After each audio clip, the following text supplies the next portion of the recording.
Hey guys, tonight we begin with something that will make even the worst Monday morning feel like paradise. We are diving deep, literally, into what it was really like to be trapped below deck for months during World War II. Forget the movies. Forget the heroic speeches and dramatic music. The truth is so much worse than anything Hollywood could show you. So before we descend into the darkness together, take a moment to like this video and subscribe, but only if you genuinely enjoy what I do here.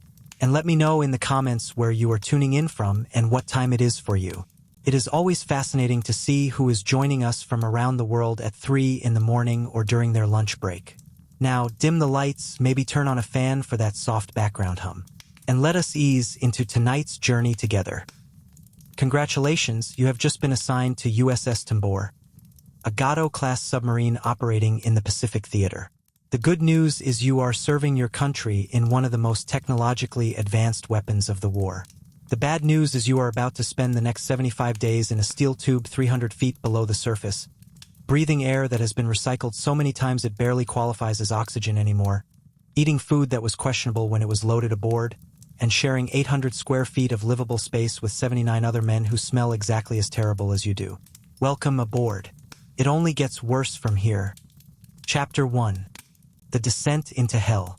You are standing on the dock at Pearl Harbor in the summer of 1943. The sun is brutal, the humidity is crushing, and you are about to climb down a hatch that leads into what submariners call the boat. Not a ship, a boat. That distinction matters to them, though right now you cannot imagine why anyone would care about naval terminology when you are about to voluntarily trap yourself in a metal coffin. The hatch is barely 2 feet wide. You have a sea bag stuffed with everything you own, and you need to get it and yourself down a near vertical ladder into the submarine. The moment you start climbing down, you realize this is not like any other vessel you have ever seen. The ladder is slick with oil and condensation. Your hands are already sweating. The sea bag keeps banging against the bulkhead, making a sound like a funeral drum. And then you reach the bottom and the smell hits you. There is no gentle introduction to submarine smell. It attacks you like a physical force. Diesel fuel is the base note. On top of that, you have got unwashed human bodies, backed-up toilets, rotting garbage, battery acid, mildew, cooking grease that has been reused approximately 900 times, and something else you cannot quite identify but veterans call out a submarine. Imagine taking every unpleasant smell you have ever encountered, putting them in a sealed container for 3 months, and then opening that container in your face. That is your new normal. This smell will follow you for the rest of your life. You will smell it in your dreams 20 years from now. The interior of the submarine is a nightmare of pipes, valves, wheels, and machinery crammed into a space that feels about as roomy as a closet. You duck instinctively even though you are only 5'9" because the overhead, that is the ceiling to you landlubbers, is covered in pipes and electrical conduits waiting to crack your skull open. The deck beneath your feet is not flat. It is covered in deck plates that hide even more machinery, and these plates are slippery with oil and God knows what else. Your new home is 311 feet long and 27 feet wide at its widest point. That sounds spacious until you realize that most of that space is taken up by engines, batteries, fuel tanks, torpedoes, and the pressure hull itself. The actual livable space where you and 79 other men will exist for the next 2.5 months is about the size of a small house. Except that house is divided into compartments so cramped that you cannot stand up straight in most of them, and it is packed with machinery that is loud, hot, and actively trying to kill you through carbon monoxide poisoning, electrocution, or crushing. Let me paint you a picture of your new address. The forward torpedo room is where you keep 24 torpedoes and where about 15 crew members sleep on bunks mounted above and between the weapons. The smell of grease and high explosives is constant. Then you have got the forward battery compartment, which houses 126 massive lead-acid batteries directly beneath the crew quarters. These batteries produce hydrogen gas when charging, which means one spark could turn the entire submarine into a fireball. Moving aft, you pass through the control room, which is the nerve center of the boat and the only place with anything resembling organization. Then comes the crew mess, which doubles as an operating room during medical emergencies. Further back is the after battery compartment with another 126 batteries, then the engine rooms with 4 massive diesel engines that sound like the apocalypse when running, and finally the maneuvering room and after torpedo room. You are assigned to the after battery compartment. This is not a good assignment. The batteries beneath your feet produce heat constantly. The ambient temperature in your berthing area rarely drops below 90 degrees, and that is before you add 79 men generating body heat. You ask where your bunk is, and a sailor with the hollow eyes of someone who has made 12 war patrols laughs. He points to a rack that is currently occupied by a sleeping man who looks like he has been dead for 3 days. That is your bunk, he says. You share it with him. He is on watch right now, so you sleep when he is awake. It is called hot bunking, and yes, it is exactly as disgusting as it sounds. Your rack is 6 feet long, 24 inches wide, and mounted in a stack 3 high with about 18 inches of clearance between each bunk. You cannot sit up in bed. You cannot roll over without careful planning. You definitely cannot have any privacy. There is a thin mattress that feels like it is stuffed with broken dreams and a blanket that smells like diesel and despair. The bunk above you is so close that you can hear every breath, every snore, every nightmare of the man sleeping there.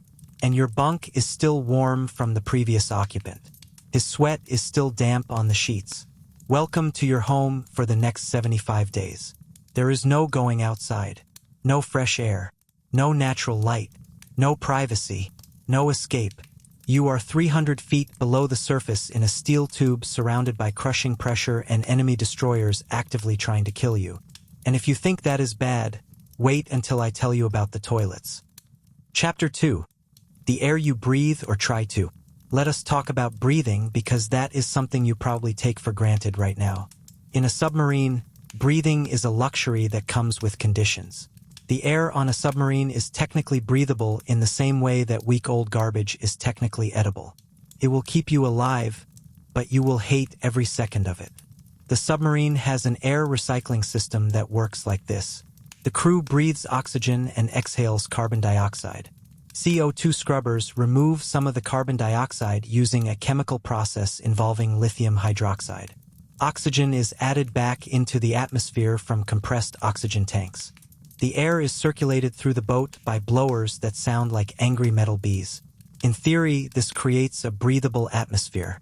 In practice, it creates something that barely qualifies as air.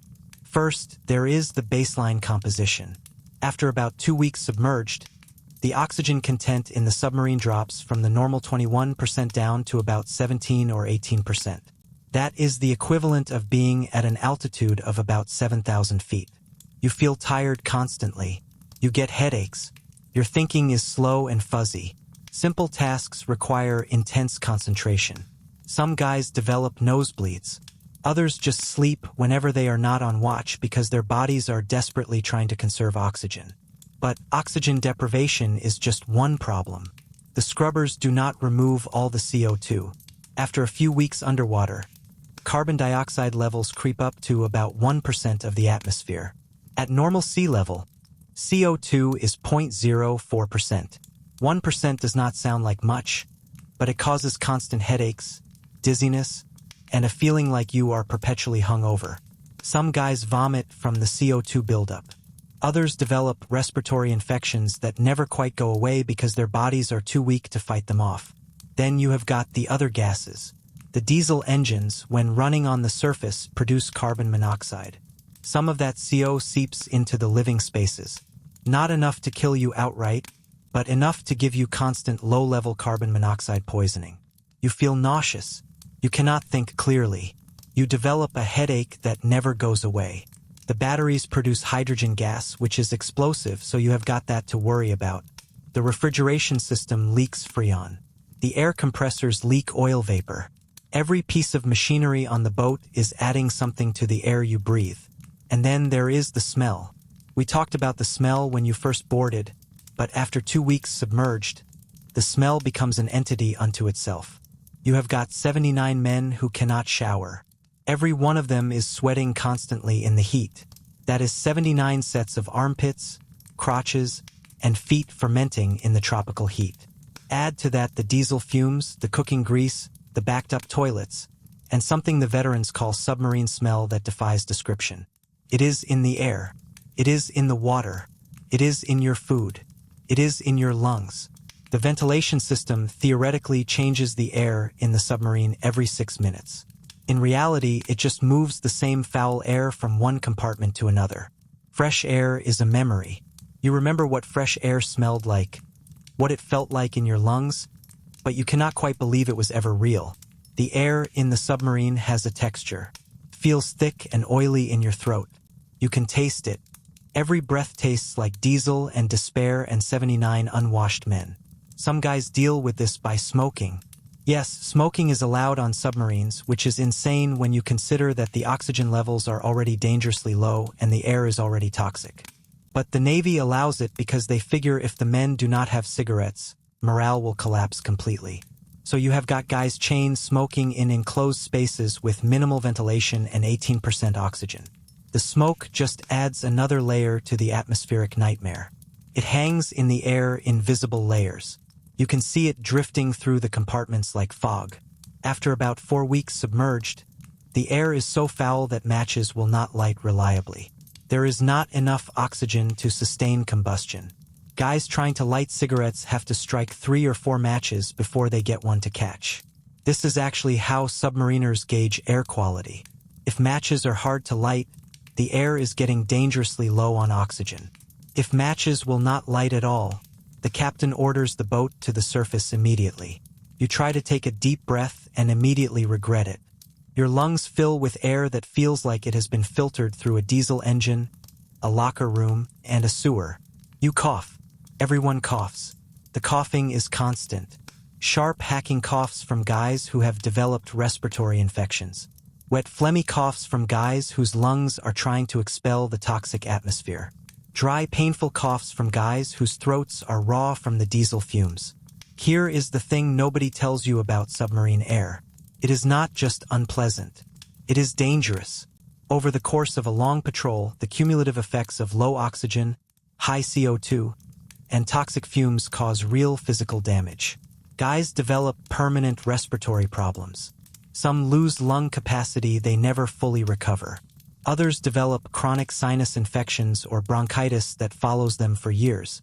And during the patrol, everyone is operating at maybe 70% of their normal capacity because their brains and bodies are starved for real oxygen. You ask one of the veterans how he deals with it. He looks at you with the patience of someone explaining basic facts to a child. You do not deal with it, he says. You just stop noticing it after the first month. Your nose goes numb. Your brain accepts this as normal.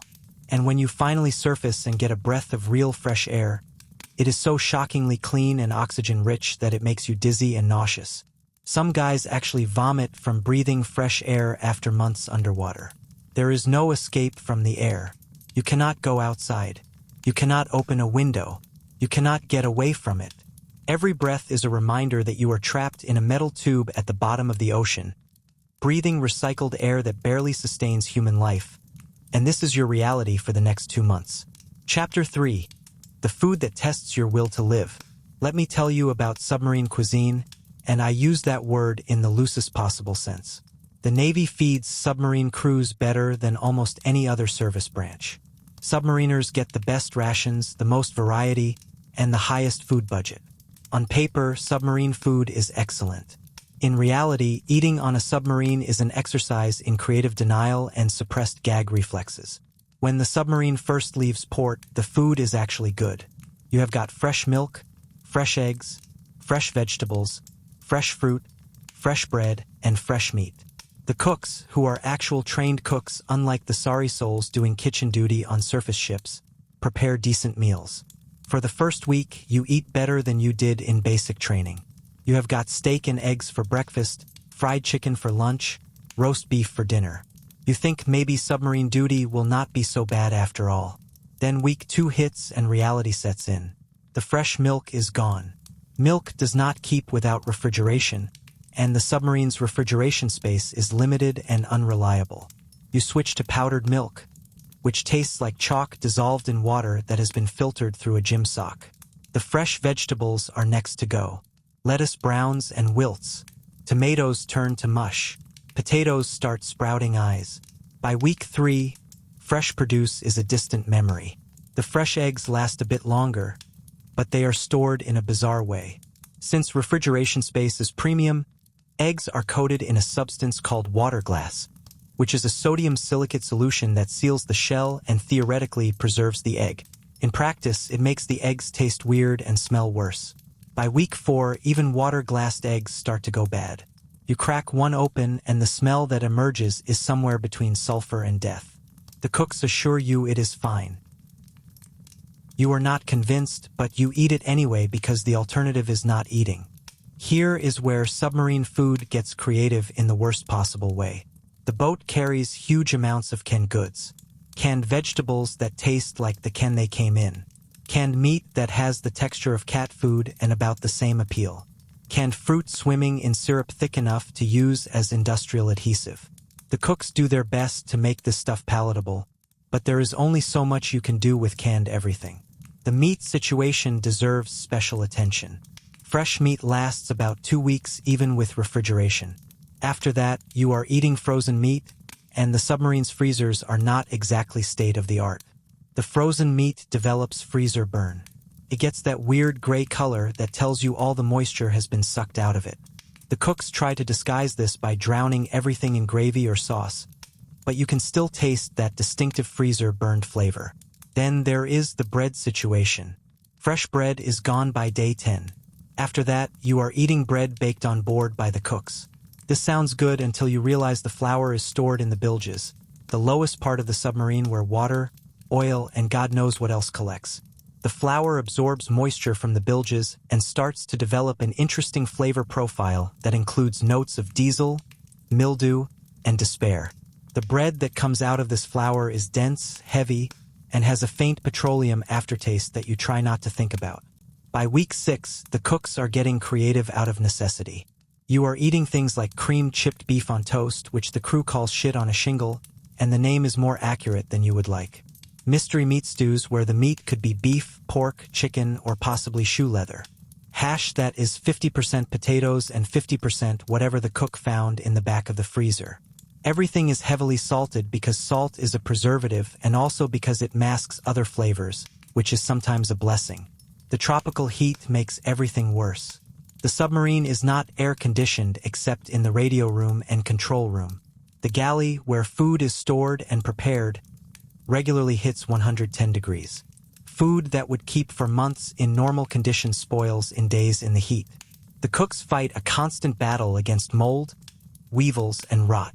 You learn to shake your bread before eating it to dislodge any bugs. You learn to inspect your coffee for roach legs. You learn that sometimes protein is protein, and you should not ask too many questions. Speaking of coffee, it is the only thing that remains consistently available throughout the patrol. The submarine carries enormous quantities of coffee, and it is brewed constantly. Strong enough to dissolve metal, black as midnight, hot enough to scald. The coffee is the only thing keeping the crew functional when oxygen levels are low and everyone is exhausted. You drink coffee with every meal, between meals, during watch, after watch, and sometimes instead of sleep. The crew mess, where you eat, is a tiny compartment with tables and benches bolted to the deck. There is seating for maybe 30 men, which means meals are served in shifts. You have 15 minutes to eat before the next shift comes in. You sit elbow to elbow with your shipmates, all of you smelling identical, all of you eating the same questionable food, all of you trying not to think about how many weeks are left in the patrol. The really special part about eating on a submarine is that the mess hall doubles as the operating room. See those tables you are eating on? In a medical emergency, they become operating tables. The cook becomes a surgical assistant. The pharmacist's mate, who is the closest thing to a doctor you have, performs surgery right where you eat breakfast. So you are eating your powdered eggs and canned bacon while knowing that last week someone had their appendix removed on that exact table. Appetite is a strange thing on submarines. Water is strictly rationed, which affects cooking. The cooks cannot wash dishes properly. They rinse them in cold salt water and wipe them down. This means every dish, every cup, every piece of cutlery carries the residue of every previous meal. Your coffee tastes like breakfast. Your dinner tastes like lunch. Everything tastes like diesel and salt water because that is what the dishes are cleaned with. By week 8, scurvy becomes a real concern. Fresh fruits and vegetables are long gone. Vitamin C is depleted. Guys start developing symptoms: bleeding gums, loose teeth, bruising, fatigue. The pharmacists may issue vitamin pills, but they are not as effective as fresh food. Some guys develop night blindness from vitamin A deficiency. Others get weird rashes and infections because their immune systems are compromised. The psychological impact of bad food is worse than the physical impact. Meals are supposed to be a break from the stress of submarine warfare. They are supposed to be a moment of comfort and normalcy. Instead, meals become another reminder that you are trapped in an unnatural environment, eating unnatural food in unnatural conditions. Every meal is a disappointment. Every bite requires an act of will. And there are 3 meals a day every day for 75 days. You finish your dinner, which was some kind of stew that tasted primarily of can and disappointment. You wash it down with coffee strong enough to strip paint. Your stomach feels like you have swallowed a bowling ball. And tomorrow you will eat breakfast, lunch, and dinner from the same limited, deteriorating supplies. It is only week 7. You have 5 more weeks to go. The ice cream is long gone. The fresh fruit is a memory. Welcome to submarine dining. Chapter 4. Where you sleep and the word is generous. Let us revisit your sleeping arrangements because the horror of hot bunking deserves a detailed examination. You have been assigned a rack in the after battery compartment, which puts you right above 126 massive lead-acid batteries that produce heat, hydrogen gas, and a smell like industrial death. Your rack is 72 inches long, 24 inches wide, and has about 18 inches of clearance from the rack above you. Calling this a bed is like calling a coffin a bedroom. The rack is mounted in a stack of 3. If you are on the bottom rack, you are basically sleeping on the deck with just a thin canvas stretched over a metal frame separating you from the steel floor. Every time someone walks past, you feel the vibration through your entire body. The deck is always damp with condensation and leaked fluids of mysterious origin. If you are on the middle rack, you have the privilege of being unable to sit up and having someone's weight directly above you sagging down onto your face. If you are on the top rack, you are closest to the pipes and electrical conduits that run along the overhead. You bump your head on scalding hot steam pipes every time you try to adjust your position. The mattress is a thin pad stuffed with what feels like compressed disappointment. It is about 2 inches thick and provides zero cushioning from the metal frame beneath. You get one pillow that has been used by approximately 700 previous sailors and smells like every single one of them. You get one blanket. In the after battery compartment where the temperature is regularly 95 degrees, you do not need the blanket, but it is there if you want to drip sweat into it. Hot bunking means you share your rack with another sailor who works opposite shifts. He sleeps when you are on watch. You sleep when he is on watch. The sheets, and I use that term loosely, are never changed during the patrol. Why would they be? There is no laundry, so you are sleeping in sheets soaked with another man's sweat. His body oil, his skin cells, his everything. And when you get out of the rack, he gets in immediately and adds his contribution to the biohazard that is your shared sleeping surface. Privacy does not exist. Your rack has a curtain which is really just a piece of fabric hung from the frame. It blocks exactly 0 sound and maybe 50% of light. You can hear every conversation in the compartment. You can hear every snore, every fart, every nightmare. The guy in the next rack masturbates loudly and frequently because submarine stress relief options are limited. You pretend not to notice because he pretends not to notice when you do the same thing. The lighting in the berthing area is harsh white fluorescent that is either fully on or fully off. There are no dimmer switches. When the watch changes, the lights come on at full brightness and 79 men start moving around, talking, clanging things, and generally making enough noise to wake the dead. You try to sleep through this because your next watch is in 4 hours and sleep is more precious than gold on a submarine. Getting into your rack requires advanced yoga skills. You cannot just lie down. The clearance is too tight. You have to slide in horizontally, wiggling like you are trying to squeeze under a very low fence. Your nose is approximately 6 inches from the rack above you. If the guy up there moves suddenly, the canvas sags down and hits you in the face. You sleep on your back because rolling over requires careful planning and sometimes wakes up the guy next to you or above you, which earns you a shouted curse in the darkness. The air in your sleeping space is even worse than the general submarine atmosphere. Hot air rises, except in the after battery compartment where hot air just sits there because the ventilation is terrible.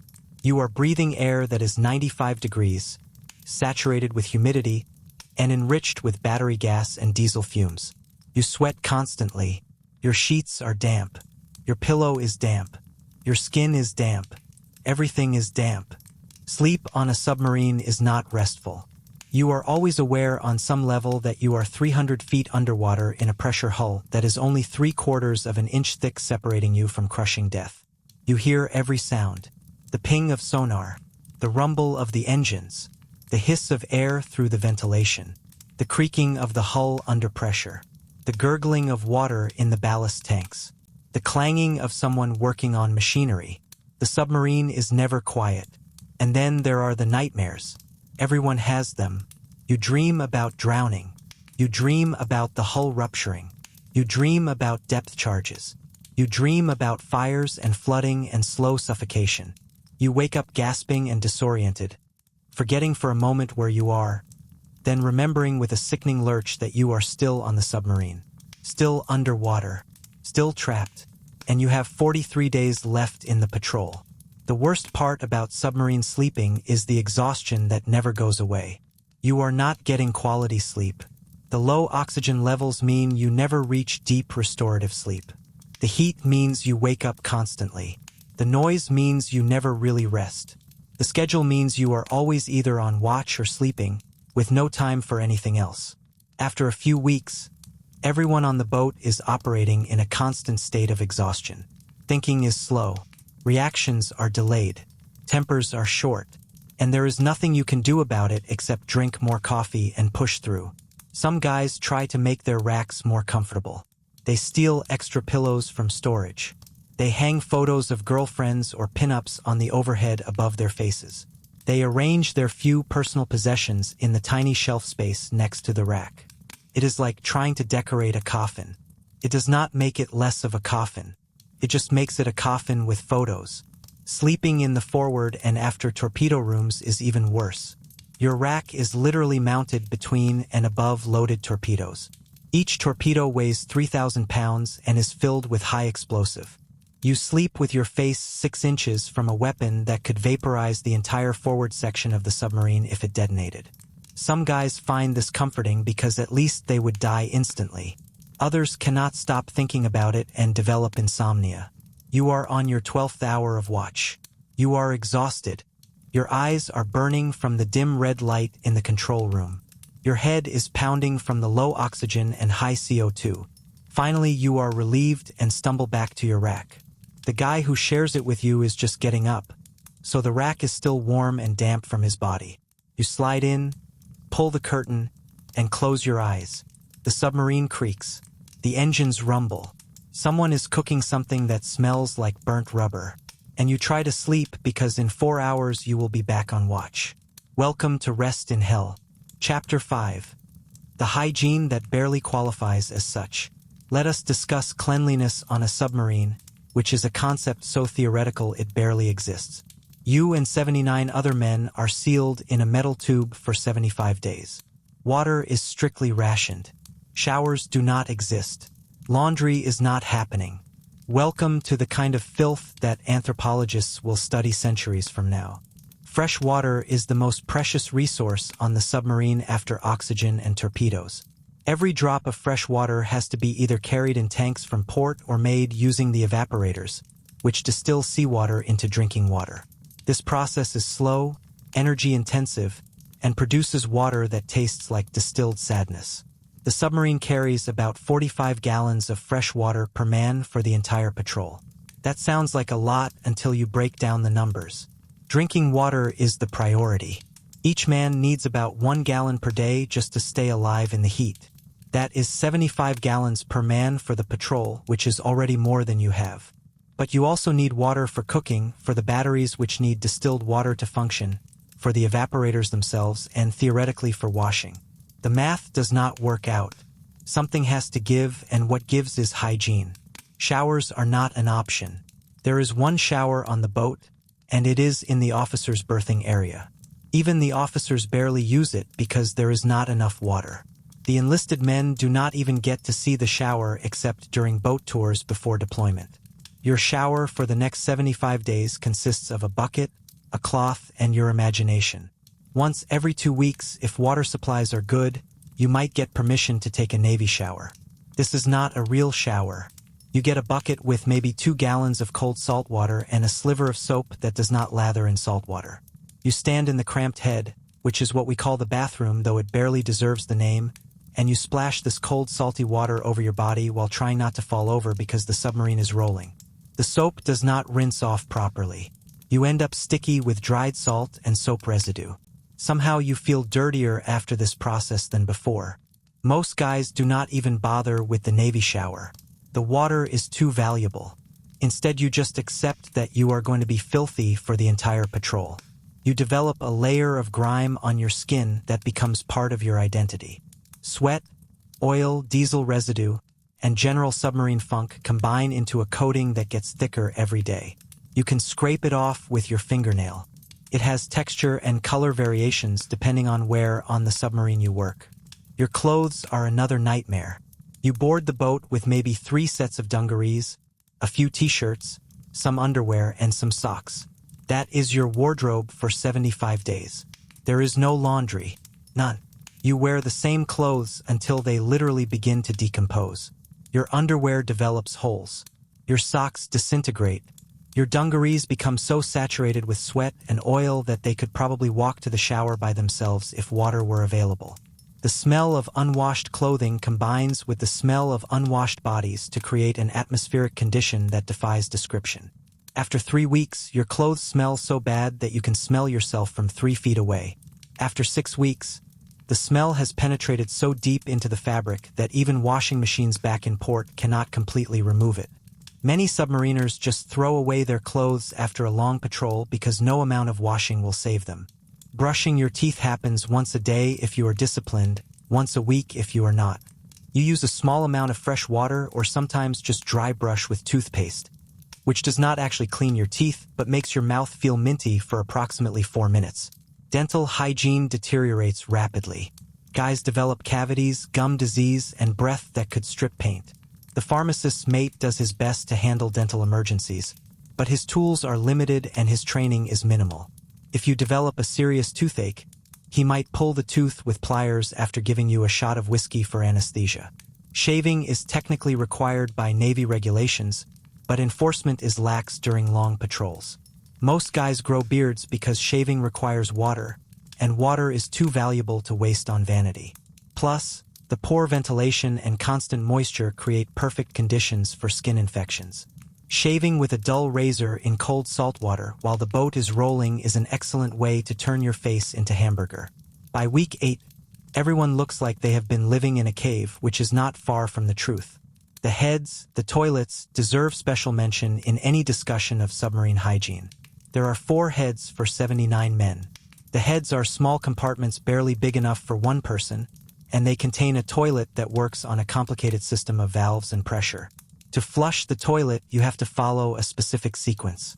First, you open valve A. Then you close valve B. Then you pump handle C exactly 12 times while keeping valve D partially open. Get the sequence wrong and one of 2 things happens. Either the toilet does not flush at all, or worse, the toilet explosively blows its contents back at you in a phenomenon submariners call getting a blowback. Getting a blowback means you are now covered in sewage and whatever else was in the toilet bowl, which could be anything from the last 79 users. And remember, there is no shower. There is minimal water for cleaning. You are covered in literal sewage and your options are basically to wipe it off with a cloth and hope for the best. Some guys who experience blowback just stand there in shock, questioning every life decision that led them to this moment. The heads back up regularly. Something goes wrong with the system, or someone forgets the proper valve sequence, or the system just decides it has had enough. When a head backs up, it is secured until someone can fix it. Now you have 3 heads for 79 men. Sometimes you have 2 heads. Rarely you have 1 head.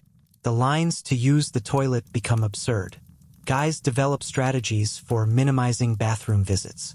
They stop drinking water, which leads to dehydration and kidney problems.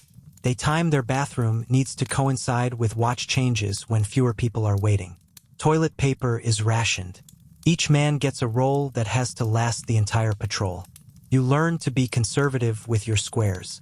Some guys develop a system where they use exactly 4 squares per visit and not 1 square more.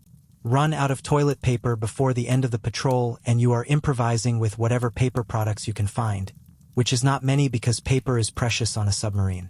The smell in the heads is beyond description. 79 men using 4 toilets for 75 days with minimal flushing and no ventilation creates a stench that becomes self-aware and tries to kill you.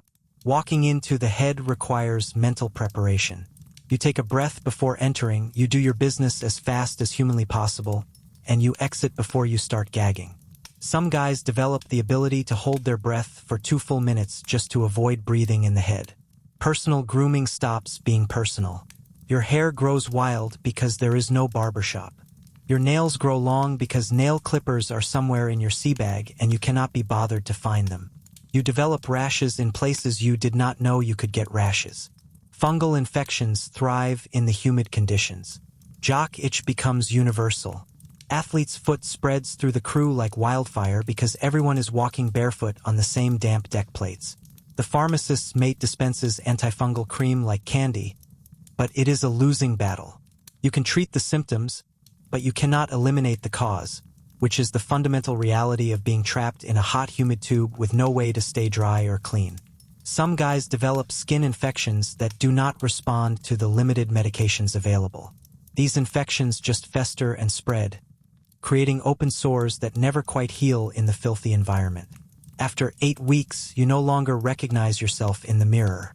Your hair is long and wild. Your beard is scraggly and patchy. Your skin is covered in a layer of grime and oil. Your eyes are bloodshot from lack of sleep and poor air quality. Your teeth are yellowing from lack of proper brushing. You smell like a combination of diesel fuel, sweat, mildew, and defeat. And every single other person on the submarine looks and smells exactly the same. The weird part is you stop noticing your own smell after a few weeks. Your nose adapts. You become nose blind to your own stench and the stench of your shipmates.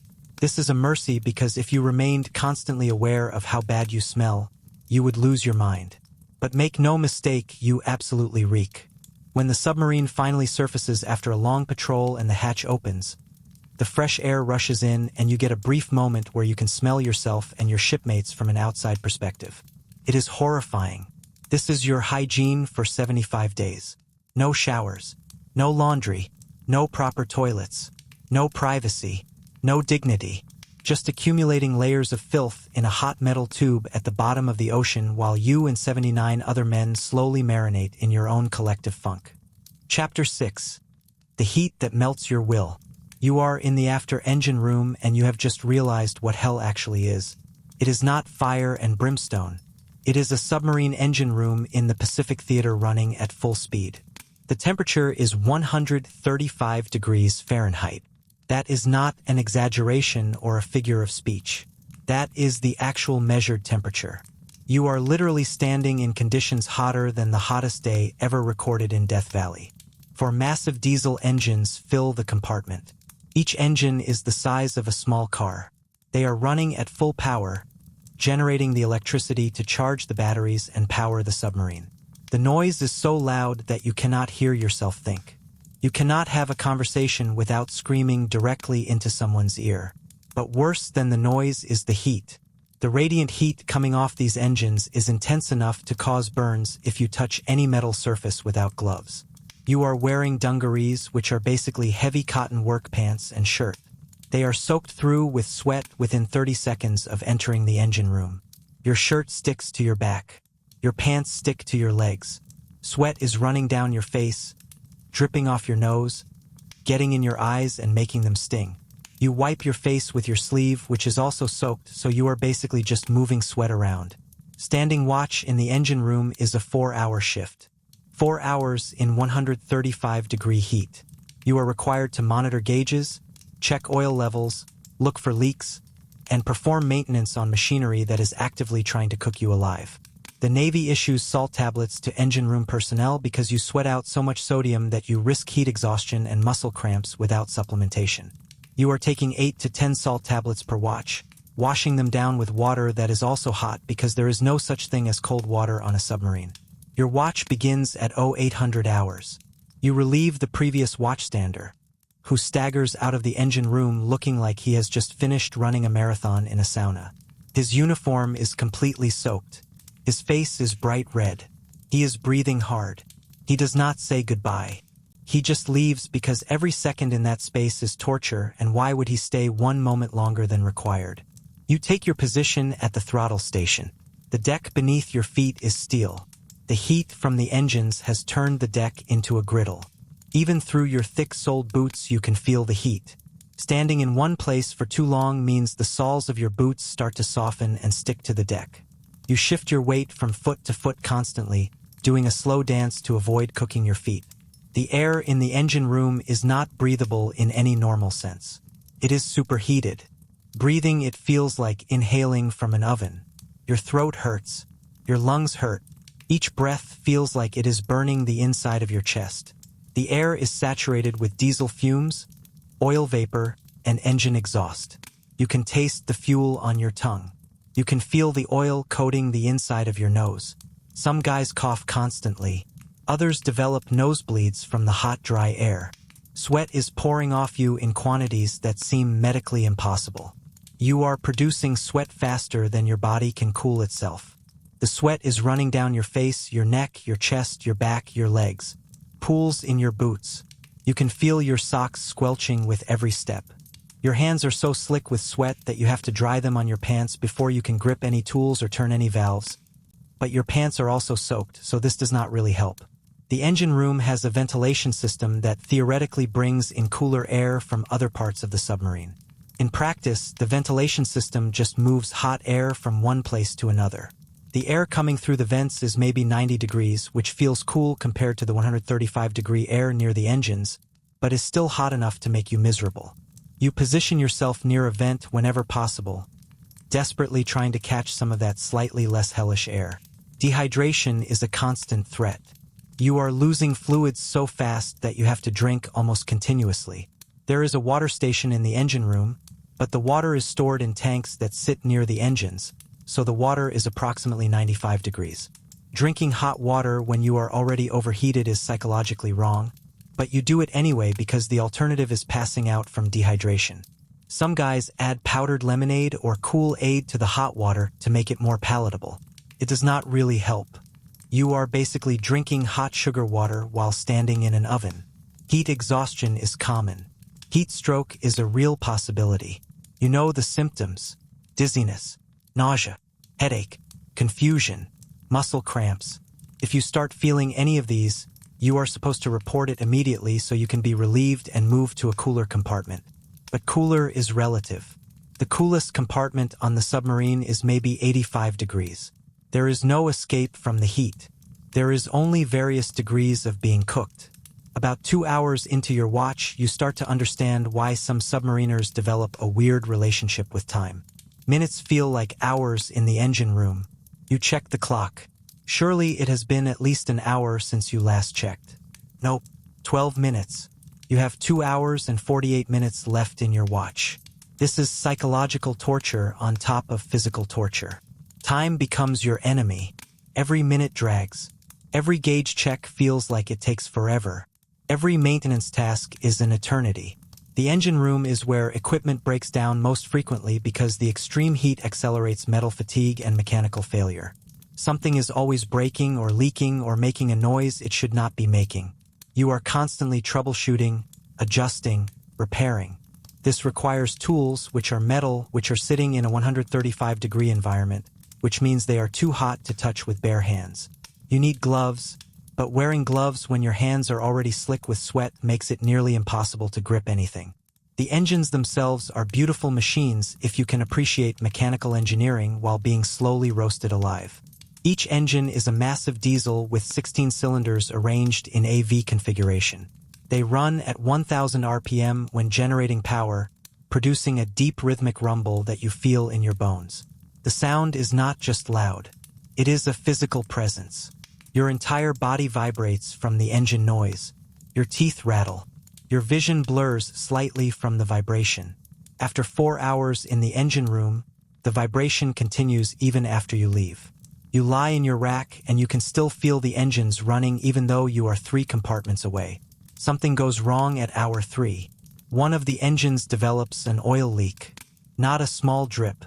A spray of hot oil coming from a failing gasket.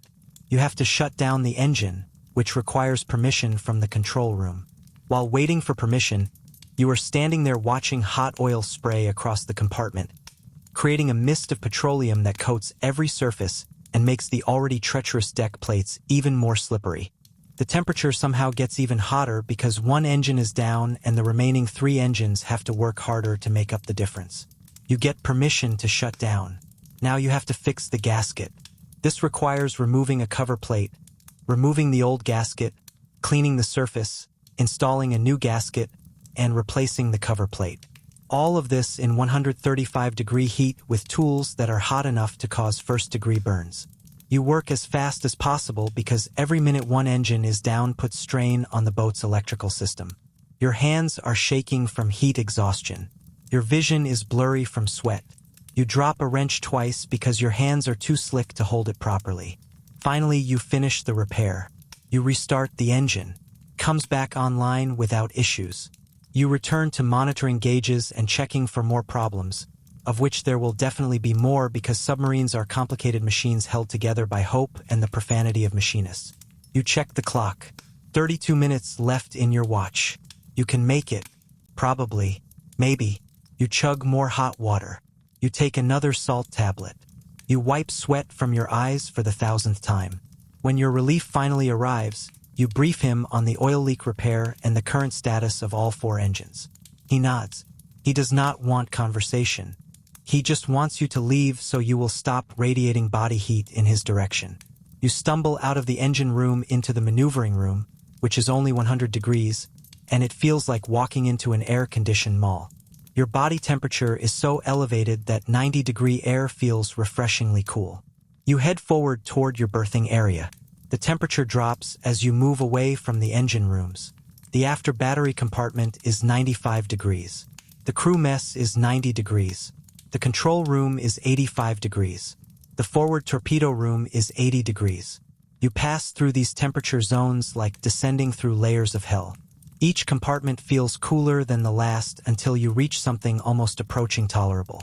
But here is the terrible truth about heat on a submarine. Even when you are not in the engine room, you are still hot. The submarine is in the Pacific. The water temperature is 80 degrees. The submarine's hull absorbs that heat. The machinery generates more heat. The bodies of 79 men generate heat. The batteries generate heat. There is nowhere on the boat that is actually cool. Nowhere to escape. Nowhere to find relief. You sleep in 95-degree heat. You eat in 90-degree heat.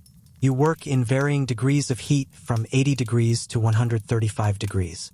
Your body never cools down, never reaches a comfortable temperature. You are always hot, always sweating, always dehydrated, always exhausted from your body trying to cool itself in an environment where cooling is impossible. Welcome to 3 months of being slowly cooked. And that engine room watch you just finished? You get to do it again in 8 hours. Sweet dreams. Chapter 7. The sounds that never stop. Silence does not exist on a submarine. From the moment you climb down that hatch until the moment you climb back out 75 days later, you are immersed in a constant symphony of mechanical noise that becomes the soundtrack to your deteriorating mental state. Let me walk you through the acoustic nightmare that is your new reality.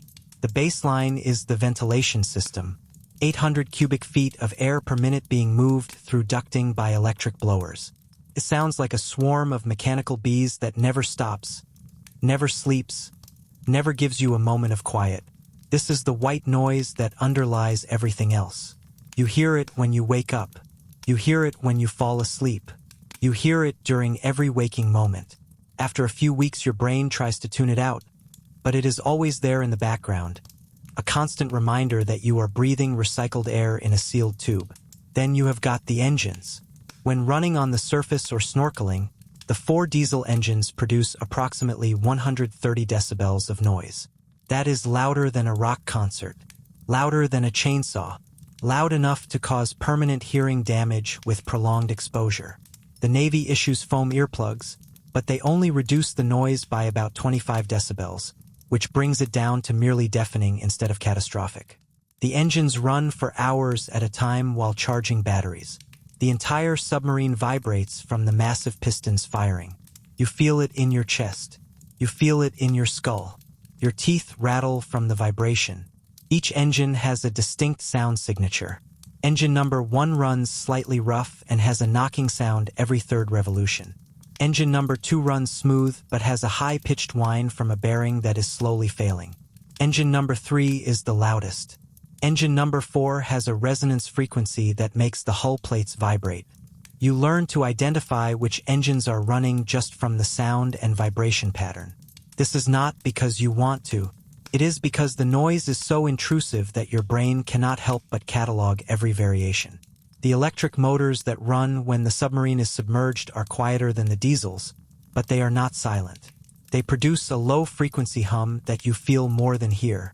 It is 60 cycles per second, the frequency of alternating current, and it is omnipresent when running submerged. This hum gets inside your head. It affects your sleep. Some guys develop headaches from the constant low-frequency noise. Others just go numb to it after a while, but it is always there. The pumps are next on the noise parade. Bilge pumps removing water from the lowest parts of the submarine. Trim pumps moving water between tanks to maintain proper buoyancy. Hydraulic pumps operating diving planes and periscopes. Cooling water pumps keeping machinery from overheating. Each pump has its own distinct sound. The bilge pumps have a gurgling quality. The trim pumps sound like someone gargling water. The hydraulic pumps whine like they are in pain. And they all run frequently, adding their voices to the mechanical choir. Compressed air is released constantly. Air banks blowing to surface. Air being bled from high-pressure systems. Air being used to operate pneumatic valves. Each release of compressed air sounds like a sharp hiss or bang depending on the pressure differential. These sounds are unpredictable. You are lying in your rack trying to sleep, and suddenly there is a loud bang as air is released from the air banks. Your heart rate spikes. You are fully awake. You wait for your heart to slow down. You try to fall back asleep. Then another bang 15 minutes later. Repeat for the entire patrol. The hull creaks and groans under pressure. When you dive deep, the pressure hull compresses slightly. Steel plates flex. Frames shift minutely. The entire submarine makes popping and cracking sounds like a haunted house. New guys find this terrifying because it sounds like the hull is about to fail. Veterans assure you this is normal. The submarine is designed to flex under pressure. But normal does not mean quiet. Every deep dive is accompanied by a chorus of metallic groans that sound like the submarine is screaming. Water rushing along the hull when the submarine is moving creates another layer of sound. At high speed, the sound is like standing next to a waterfall. You can hear the turbulence. You can hear the cavitation. When the submarine slows down, the water noise decreases but never stops entirely. There is always the sound of water against steel, a reminder that you are submerged in an environment that wants to crush you. The sonar system produces clicks and pings. Active sonar, when used, sounds like someone hitting a bell with a hammer inside your skull. Ping. The sound propagates through the water and through the hull and directly into your brain. It is startling every single time, even when you know it is coming. Passive sonar is quieter but still produces headphone leakage that you can hear if you are near the sonar shack. Constant clicking and whirring as the operators scan for contacts. People make noise constantly. 79 men in a confined space. Conversations, laughter, arguments, snoring, coughing, farting, burping, walking, climbing ladders, opening hatches, closing hatches, dropping tools, banging wrenches, cursing at equipment that is not working. The human noise is almost worse than the mechanical noise because you cannot tune it out. A machine makes predictable sounds. People are chaotic. The mess hall during meal times is a cacophony. Metal trays clanging, silverware rattling, conversations competing with each other, chairs scraping on the deck, the coffee urn gurgling, the cook yelling about something, dishes being washed in cold salt water. All of this in a space the size of a small bedroom. The noise reflects off the metal bulkheads and amplifies. After 15 minutes in the mess, you leave with your ears ringing. The torpedoes make noise. Loading a torpedo into a tube requires a complex system of hoists, rammers, and hydraulic mechanisms. The process sounds like industrial machinery demolishing a building. Metal grinding on metal, hydraulics whining, heavy objects being moved by mechanical force. Each torpedo weighs 3,000 pounds. Moving that much mass creates serious noise. And torpedo drills happen regularly, so you get to hear this symphony of destruction at random intervals throughout the patrol. The alarm systems add their own special flavor of auditory torture. The diving alarm is a loud ahuga that sounds like a foghorn being murdered. It means dive immediately, and it is loud enough to wake you from the deepest sleep and send adrenaline coursing through your system. The collision alarm is a rapid clanging bell. The fire alarm is a different bell with a different pattern. The general alarm is yet another pattern. Your brain learns to distinguish these alarms even from sleep, which means you never truly rest because part of your mind is always listening for alarm bells. Depth charges create a unique sound profile. First, there is the distant rumble of the explosion. Then there is the shock wave hitting the hull, which sounds like someone hitting the submarine with a giant hammer. Wham! The entire boat shakes. Loose items fall. Light bulbs shatter. Your bones vibrate from the impact. Closed depth charges sound like the end of the world. Distant depth charges are merely terrifying. Either way, the sound is something you never forget. It invades your nightmares. Years after the war, veterans report that certain sounds, thunder for instance, trigger immediate flashbacks to depth charge attacks. The air conditioning system in the radio room and control room adds a mechanical drone that is different from the ventilation system. It is a higher-pitched whine that cuts through other noises. Only the officers and critical watchstanders get air conditioning, which creates a distinct sound boundary.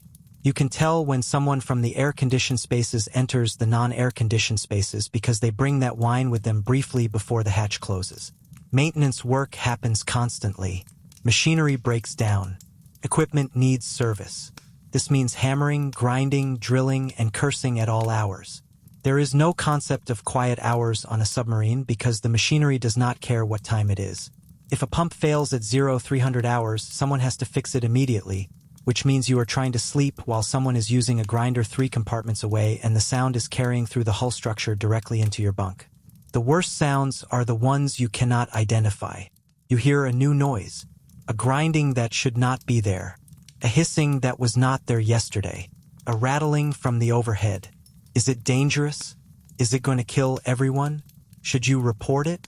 You lie awake trying to determine the source of the mystery noise, listening intently, trying to decide if this is normal submarine operation or the beginning of a catastrophic failure. After a few weeks, the constant noise starts affecting your mental state. You cannot concentrate. You cannot have complex thoughts because your brain is constantly processing the auditory environment. Conversations require effort because you have to speak loudly to be heard over the baseline noise. Listening to someone requires intense focus to filter their voice out of the mechanical cacophony. Some guys develop hearing damage. Others develop tinnitus that never goes away. Everyone develops a 1,000-yard stare because your brain is exhausted from processing noise 24 hours a day. Sleep is interrupted constantly by noise. You fall asleep to the sound of the ventilation system and the electric motors. You wake up to the sound of the diesel engines starting. You drift back to sleep. You wake up to someone dropping a wrench. You fall asleep again. You wake up to the diving alarm. This is not rest. This is intermittent unconsciousness between noise events. The psychological impact of never experiencing silence is profound. Silence is when your brain processes emotions, consolidates memories, and recovers from stress. You get none of that on a submarine. Your brain is under constant assault from noise. There is no downtime, no quiet moment of reflection, no peaceful sleep, just relentless mechanical and human noise grinding away at your sanity for 75 days straight. And here is the strangest part. When you finally surface at the end of the patrol and the hatch opens and fresh air rushes in, you hear birds. You hear wind. You hear waves against the hull. Natural sounds. and your brain does not know how to process them anymore. Natural sounds seem wrong, too random, too organic. Your brain has been trained to expect mechanical noise. The absence of that noise is disorienting. Some guys report that returning to the quiet of civilian life takes months of adjustment because their brains are still listening for the ventilation system, the engines, and the creaking hull. Welcome to never being able to hear yourself think. Sweet dreams. Chapter 8. The water you drink and the water you don't. Water is power on a submarine. Water is life. Water is currency. Water is something you think about constantly because there is never enough of it, and what you have tastes like industrial runoff filtered through a gym sock. Let us talk about your relationship with water, which is about to become the most complicated relationship in your life. The submarine carries fresh water in tanks that hold about 11,000 gallons total. That sounds like a lot until you do the math. 79 men for 75 days is 5,925 man-days. 11,000 gallons divided by 5,925 man-days is 1.86 gallons per person per day. Less than 2 gallons per day for drinking, cooking, the evaporators, the batteries, and theoretically washing. The math does not work. So the submarine makes water using evaporators that distill seawater into fresh water. These evaporators are temperamental machines that break down constantly, produce water slowly, and consume large amounts of electricity that could be used for other things like staying alive. On a good day, the evaporators produce about 2,000 gallons. On a bad day, they produce nothing and you are rationing the water in the tanks. The water you drink is terrible. The evaporators produce distilled water, which is flat and lifeless because distillation removes all the minerals that give water flavor. Then this water sits in tanks that have not been properly cleaned in months. The tanks develop biofilm. Algae grows. Bacteria thrives. The water takes on a metallic taste from the tank walls. It tastes like drinking liquid rust with hints of diesel because everything on a submarine tastes like diesel. To make the water more palatable, the Navy provides powdered drink mixes. Lemonade, Kool-Aid, iced tea. These mixes are supposed to mask the terrible flavor of the water. They do not. They just create terrible-tasting lemonade instead of terrible-tasting water. You drink it anyway because you need hydration to survive in the heat. Some guys try to convince themselves the lemonade is good. They fail. Water rationing is strict. You get 1 gallon per day for all purposes. Drinking, making coffee, brushing teeth. The gallon is theoretical because much of the fresh water is diverted to cooking and critical systems. Your actual personal water allowance is maybe half a gallon. You measure it out carefully. You do not waste a drop. Spilling water is a sin that earns you the hatred of your shipmates. Coffee is the exception to water rationing. Coffee is considered essential for morale and operational effectiveness. The cooks brew coffee constantly. Huge urns of strong black coffee that could strip paint. This coffee consumes significant amounts of fresh water. But nobody complains because without coffee the crew would mutiny or fall asleep at critical moments. You drink coffee for breakfast, lunch, dinner, and in between. You drink so much coffee that you develop a caffeine dependency that borders on medical intervention. Hot water is a luxury you do not have. All the water you drink is room temperature or warmer because there is no refrigeration for drinking water. In the after battery compartment where ambient temperature is 95 degrees, your drinking water is 95 degrees. Drinking hot water when you are already overheated feels wrong on a biological level, but you do it because dehydration will kill you faster than heat stroke. The water used for cooking comes from the same tanks. The cooks have priority access to water because feeding the crew is critical. But the water they use is the same flat, distilled water that tastes like metal and sadness. Everything cooked in this water absorbs that flavor. The coffee tastes like it. The soup tastes like it. Even the water used to reconstitute powdered milk tastes like it. You cannot escape the flavor of submarine water. Washing with fresh water is not happening. The only exception is the officers, who occasionally get to use the tiny shower in officers' country. The enlisted men do not get this privilege. Your interaction with fresh water for washing purposes is limited to brushing your teeth and occasionally splashing a tiny amount on your face if you are feeling extravagant. This is why hygiene on a submarine is theoretical at best. Most washing is done with seawater, which creates its own problems. Seawater is pumped aboard for various purposes, including theoretically washing. But seawater does not rinse soap. The salt in the water prevents soap from lathering and prevents rinses from being effective. You wash your hands in seawater and they end up sticky with salt residue and soap film. You use seawater for your Navy shower and you come out feeling like you have been coated in a layer of sticky ocean. The worst part about seawater washing is that the seawater is not cold. You are in the Pacific Ocean in tropical latitudes. The seawater temperature is about 80 degrees. So your seawater shower, which does not actually clean you, is lukewarm and leaves you sticky. There is no refreshing aspect to it. You are just wet and salty and still dirty. Drinking seawater is obviously forbidden because seawater will kill you through dehydration. The salt content is so high that your kidneys cannot process it. Drinking seawater actually dehydrates you faster than not drinking anything. But sometimes guys get so desperately thirsty that they consider it anyway. The pharmacist's mate has to remind people regularly that drinking seawater is not an option no matter how thirsty you are. Water discipline is enforced rigidly. If you are caught wasting water, you face punishment that ranges from loss of privileges to extra duty to being generally hated by everyone. Wasting water is one of the most serious offenses on a submarine because water is survival. You learn quickly to use every drop efficiently. You brush your teeth with minimal water. You drink your entire ration. You do not pour out unfinished drinks. Water becomes precious in a way that people who have unlimited access to water cannot understand. The batteries require distilled water. The batteries are 126 cells per battery compartment, 252 cells total. Each cell needs to be topped off with distilled water periodically to replace water lost through electrolysis. This is a significant drain on the fresh water supply. The batteries get their water before you get yours. If there is a choice between watering the batteries and watering the crew, the batteries win because the batteries keep the submarine running. When water runs low, real rationing begins. Your 1 gallon per day becomes half a gallon, then a quarter gallon, then just enough to stay alive. You stop brushing your teeth. You stop drinking anything except the minimum to prevent dehydration. You dream about water. You fantasize about drinking cold fresh water from a fountain.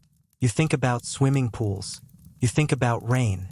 You think about anything wet and clean and abundant. The evaporators breaking down is a crisis. Without evaporators, you are living off the water in the tanks, which will last maybe 7 to 10 days with strict rationing.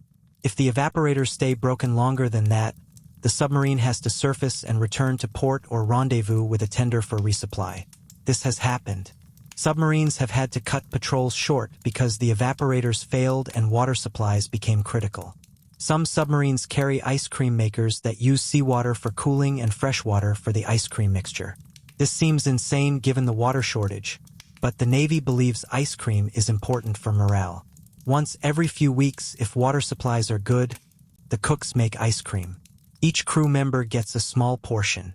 It is terrible ice cream made from powdered milk and water that tastes like metal, but it is cold and sweet and feels like a gift from heaven. You savor every bite knowing this might be the last ice cream you get for months. Water leaks are treated like emergencies. Any pipe leaking fresh water is repaired immediately regardless of what else is happening. Salt water leaks are also serious, but fresh water leaks are critical. Fresh water cannot be replaced easily. Every drop leaking is a drop you will not get to drink later. Machinists become obsessive about checking for leaks and fixing them before they become serious. The psychological impact of water scarcity is significant. You are surrounded by water. You are literally floating in an ocean of water. There is unlimited water pressing against the hull from all sides. And yet you are rationed to less than a gallon per day of terrible-tasting distilled water that barely qualifies as drinkable. This creates a weird cognitive dissonance where you are simultaneously surrounded by water and dying of thirst. Returning to port after a long patrol, one of the first things submariners do is drink water. Lots of water. Cold, clean, fresh water from a fountain or tap. Water that does not taste like metal or diesel. Water that is abundant and unlimited. Some guys report drinking until they vomit and then drinking more. Their bodies are so dehydrated and so adapted to minimal water intake that suddenly having unlimited water causes problems. But it is worth it for the simple pleasure of drinking cold, clean water without worrying about rationing or saving some for later. This is your relationship with water for 75 days. Limited, terrible tasting, precious, and completely inadequate for basic human needs. Every sip is calculated. Every drop is valuable. And you are surrounded by an ocean you cannot drink. Sleep well and try not to dream about water fountains. Chapter 9. The medical nightmares that happen below deck. Let us talk about what happens when you get sick or injured on a submarine, because the medical facilities on board make a Civil War field hospital look state-of-the-art. Your entire medical department consists of one pharmacist, mate who has had approximately 6 months of training, and a medicine locker that contains supplies sufficient for treating minor injuries and praying over major ones. The pharmacist's mate, let us call him Doc even though he is absolutely not a doctor, is responsible for the health of 79 men. His training covered basic first aid, how to give shots, how to dispense aspirin, and approximately 6 hours on emergency surgery with the unspoken understanding that if someone needs emergency surgery on a submarine, they are probably going to die anyway. Doc carries this responsibility with a level of stress that manifests as chain smoking and stress eating whatever terrible food is available. The medical locker, which is really just a cabinet in the crew mess, contains bandages, antiseptic, aspirin, sulfa drugs, morphine for pain management, and various other medications that may or may not still be effective depending on how long they have been stored in the tropical heat. There are surgical instruments including scalpels, forceps, and saws, because sometimes appendices need to be removed or limbs need to be amputated, and Doc is the only person who can do it. Common injuries on submarines include burns, because everything is hot and you are constantly working with machinery. You brush against a steam pipe and the skin on your arm instantly blisters. Doc treats this with burn cream and bandages. The bandages get soaked with sweat immediately in the heat and humidity. The burn gets infected because the submarine environment is basically a bacteria incubation chamber. Doc gives you sulfa drugs and hopes for the best. Sometimes the infection clears up. Sometimes it spreads and you develop fever and sepsis, and Doc increases the sulfa dosage and prays. Cuts and lacerations happen constantly. You are working with sharp metal edges in cramped spaces while the submarine is rolling and pitching. You slice your hand open on a piece of sheet metal. You present yourself to document.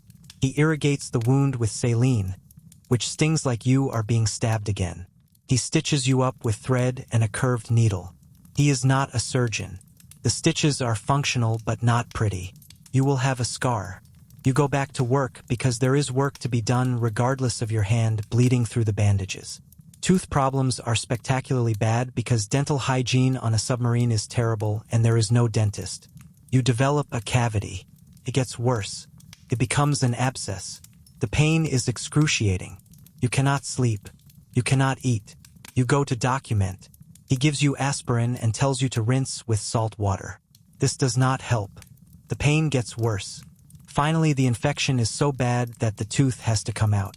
Doc has pliers. He has local anesthetic if you are lucky. He pulls your tooth in the crew mess while other guys are eating breakfast at the next table. The extraction is painful and bloody.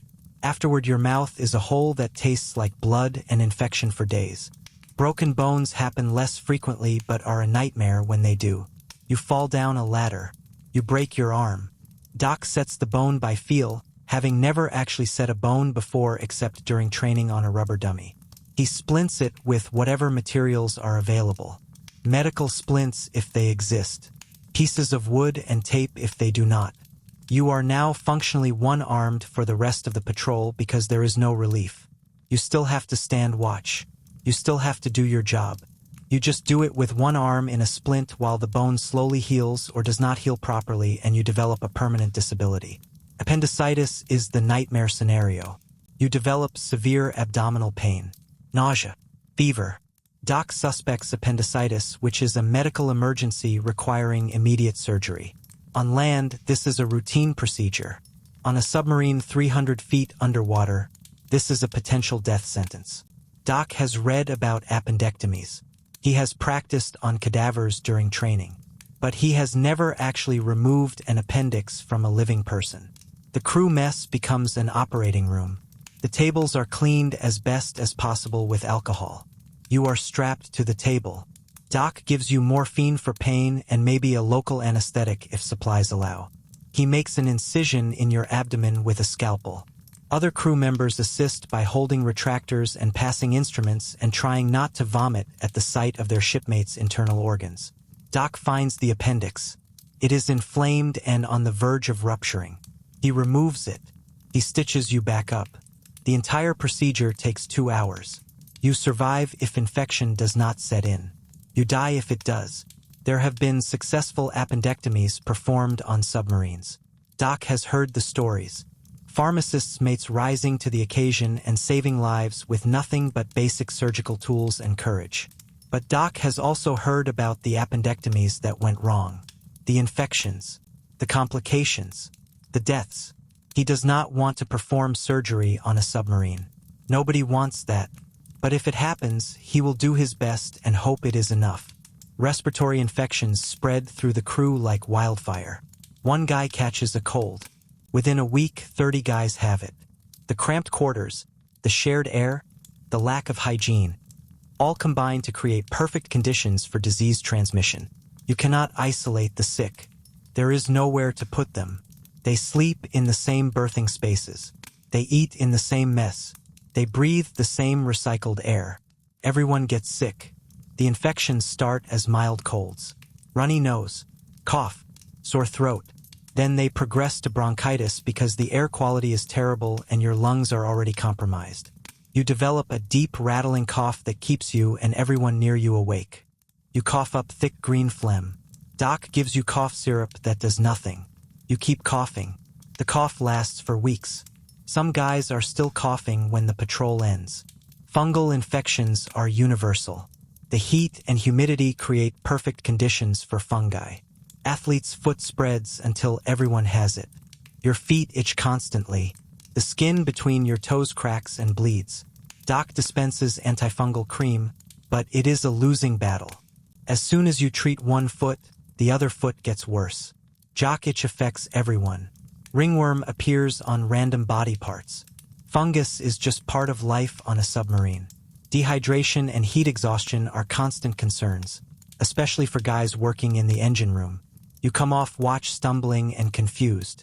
Your skin is flushed. You have stopped sweating, which is a bad sign because it means your body's cooling system has failed. Doc recognizes heat stroke. He moves you to a cooler compartment. He makes you drink water and electrolyte solution. He monitors your temperature.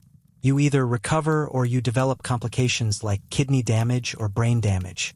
There is not much Doc can do except keep you hydrated and hope. Mental health problems develop, but there is no treatment. Depression is common. Anxiety is universal. Some guys develop symptoms of what would later be called PTSD. Panic attacks in the middle of watch. Night terrors. Emotional breakdowns. Doc has no training in psychology. He has no medications for mental health. He listens. He offers sympathy. He recommends that guys talk to the chaplain, except there is no chaplain on a submarine. So guys suffer in silence or talk to their friends or just internalize everything until it comes out as rage or tears or both. The morphine in the medical locker is carefully controlled because it is the only serious pain medication available and also because it is addictive and some guys will abuse it if given the chance. Doc keeps the morphine locked and monitors usage carefully. When someone is in serious pain, morphine is a blessing. When someone is just trying to escape the reality of submarine life, morphine is a problem. Guys develop rashes from the contaminated bedding and lack of washing. You wake up covered in red welts that itch like fire. Doc thinks it might be scabies, which are microscopic mites that burrow into your skin. Or it might be an allergic reaction to the unwashed sheets. Or it might be something else entirely. He gives you antihistamine cream and advises you to try to keep your bedding cleaner, which is impossible advice, but he says it anyway. Eye infections happen because guys rub their eyes with filthy hands. Conjunctivitis spreads through the crew. Your eyes turn red and crusty. They discharge pus. Your vision is blurry. Doc gives you antibiotic eye drops and tells you to stop touching your eyes, which is like telling someone to stop breathing. It is automatic. Your eyes itch and you rub them before you even think about it. Constipation affects many guys because the food is terrible and there is minimal fiber. Going to the bathroom becomes an ordeal. Straining on the toilet in the sweltering heat for half an hour trying to produce a bowel movement. Doc recommends drinking more water and eating whatever vegetables are available, but the water is rationed and the vegetables ran out weeks ago. Some guys go days without a bowel movement. Others develop hemorrhoids from straining, which is yet another source of constant discomfort that Doc can do very little about. The psychological weight on Doc is immense. He is responsible for keeping 79 men alive and functional in an environment that is actively trying to kill everyone. He is not trained for this. He does his best. Sometimes his best is enough. Sometimes it is not. When someone dies, whether from injury or illness or accident, Doc feels responsible even though realistically there was nothing more he could have done with the resources available. He carries that weight for the rest of the patrol and probably for the rest of his life. This is your medical care for 75 days. One partially trained pharmacist's mate, a cabinet of basic supplies, and a lot of hope that nothing seriously goes wrong. Sleep well and try not to get sick or injured because your treatment options are limited and none of them are pleasant. Chapter 10. The watches that steal your sanity. Sleep is not something that happens naturally on a submarine. Sleep is something you fight for in 4-hour increments between watches. Let me explain the watch rotation system that will govern your life for the next 75 days and why it is specifically designed to prevent you from ever feeling fully rested. The submarine operates on a modified 4-section watch rotation. This means the crew is divided into 4 watch sections. Each section stands a 4-hour watch, then has 12 hours off before their next watch. This sounds reasonable until you realize that those 12 hours off include eating, personal maintenance, required drills, additional duties, and whatever sleep you can grab in between everything else. Your watch section is assigned when you board. You are in Section 3, which means your first watch starts at 0800 hours. You stand watch in the control room monitoring gauges, operating diving planes, maintaining depth and course, and generally ensuring the submarine does not hit anything or surface accidentally or sink to crush depth. For hours of intense concentration while your brain is fogged by low oxygen and high CO2 levels. For hours does not sound like a long time, but when you are staring at gauges and dials in dim red lighting while fighting to stay alert, for hours stretches into eternity. The control room watch requires you to be vigilant at all times. One mistake could kill everyone. The diving plane's operator who falls asleep or misjudges an angle could send the submarine into the ocean floor or broach the surface in enemy waters. The pressure is immense. The responsibility is crushing. And you are doing this on minimal sleep and maximum stress. Your watch ends at 1200 hours. You are relieved by Section 4. You have a brief overlap where you tell your relief about anything unusual that happened during your watch. Current depth, current course, any mechanical problems, any contacts detected. Then you are free. You stumble out of the control room into the harsh white light of normal lighting and your eyes burn from the sudden brightness. 12 hours until your next watch sounds like a luxury. It is not. First you go to the crew mess for lunch. 15 minutes to shovel terrible food into your mouth while sitting elbow to elbow with 50 other guys who smell as bad as you do. Then you have duties. Maintenance on equipment. Cleaning bilges. Inventory of supplies. Whatever needs doing that day. The submarine does not stop needing work just because you finished your watch.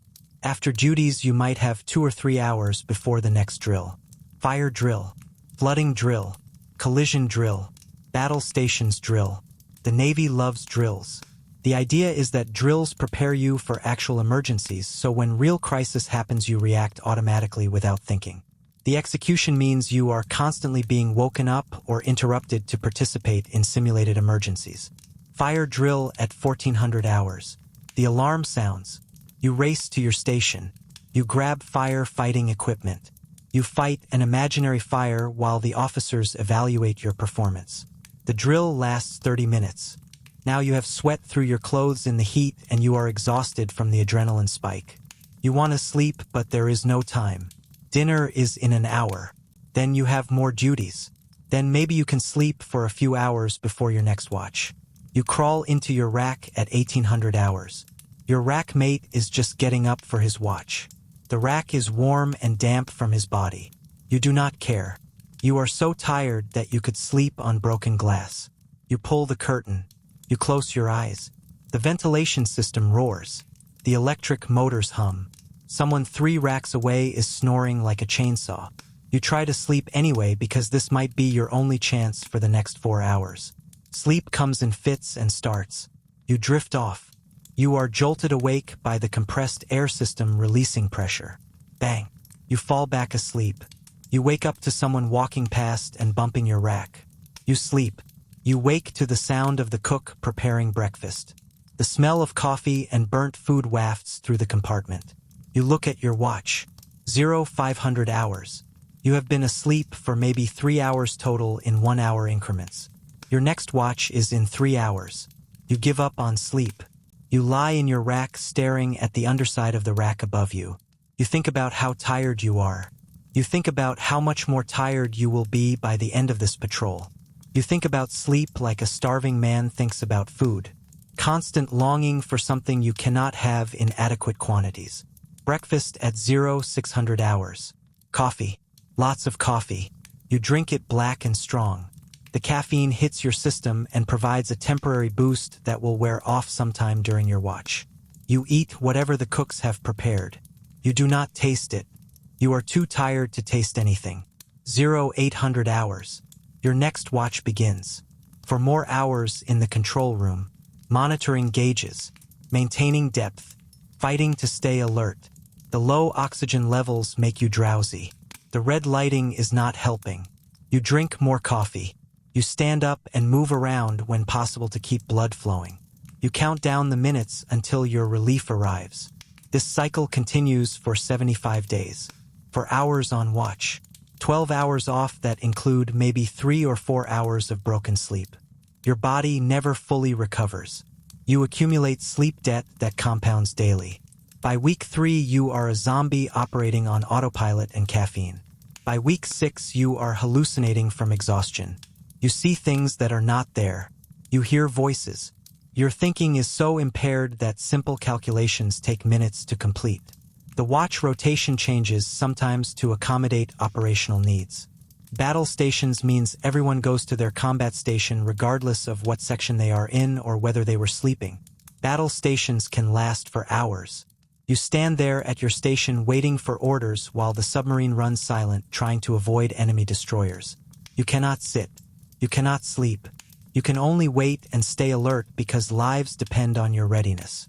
Night watches are the worst. Not because it is dark, the submarine is always dark or dimly lit anyway, but because your body knows it is night and wants to sleep. The circadian rhythm is disrupted completely after a few weeks underwater. You lose track of day and night. You sleep when you can. You wake when you must. Your body does not know what time it is. You exist in a permanent state of jet lag. The sleep deprivation affects everyone differently. Some guys become irritable and short-tempered. Arguments break out over trivial things because everyone is too exhausted to have perspective. Other guys become withdrawn and silent.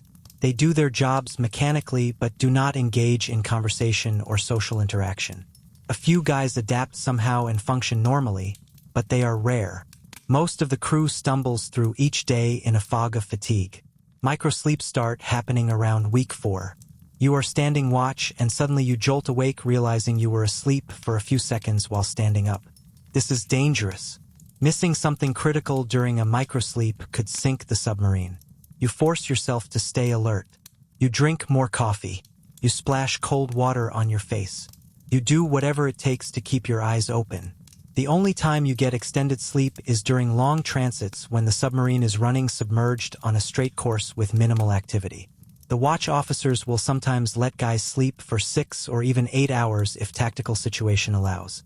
This is a gift. You sleep deeply during these rare opportunities. You wake up feeling almost human for the first time in weeks. Then it is back to the 4-hour rotation and the sleep deprivation begins accumulating again. Some guys develop sleep disorders that persist after the patrol. Insomnia, sleep apnea, nightmares so severe they are afraid to sleep. The patrol ends and they return to normal life, but their sleep is permanently disrupted. Years later, they still cannot sleep through the night without waking up multiple times. The submarine broke something fundamental in their ability to rest. This is your sleep schedule for 75 days.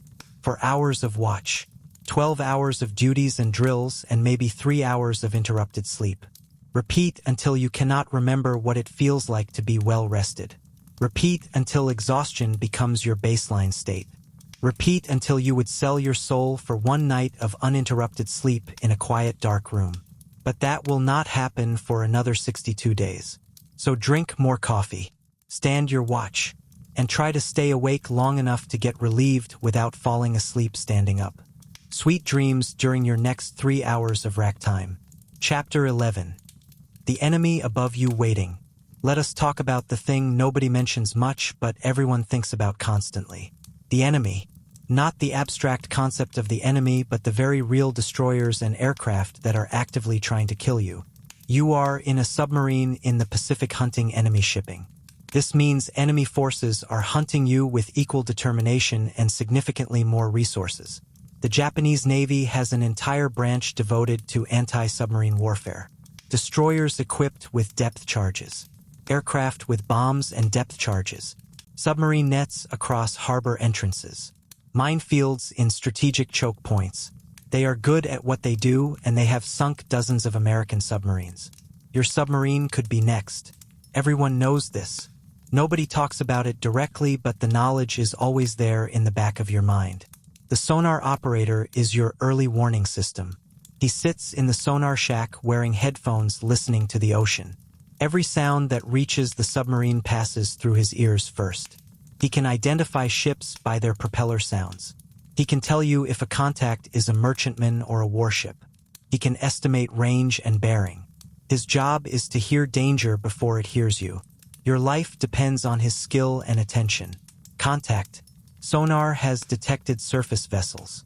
Multiple screws. High speed. These are destroyers. The control room erupts in controlled chaos. The captain orders the submarine deep. Battle stations. Everyone races to their combat positions. The diving planes bite into the water and the deck angles down sharply. You grab onto something to keep from falling as the submarine descends rapidly toward the thermal layer. The thermal layer is a temperature gradient in the ocean where colder water meets warmer water. Sonar has difficulty penetrating this layer, which makes it a good place to hide.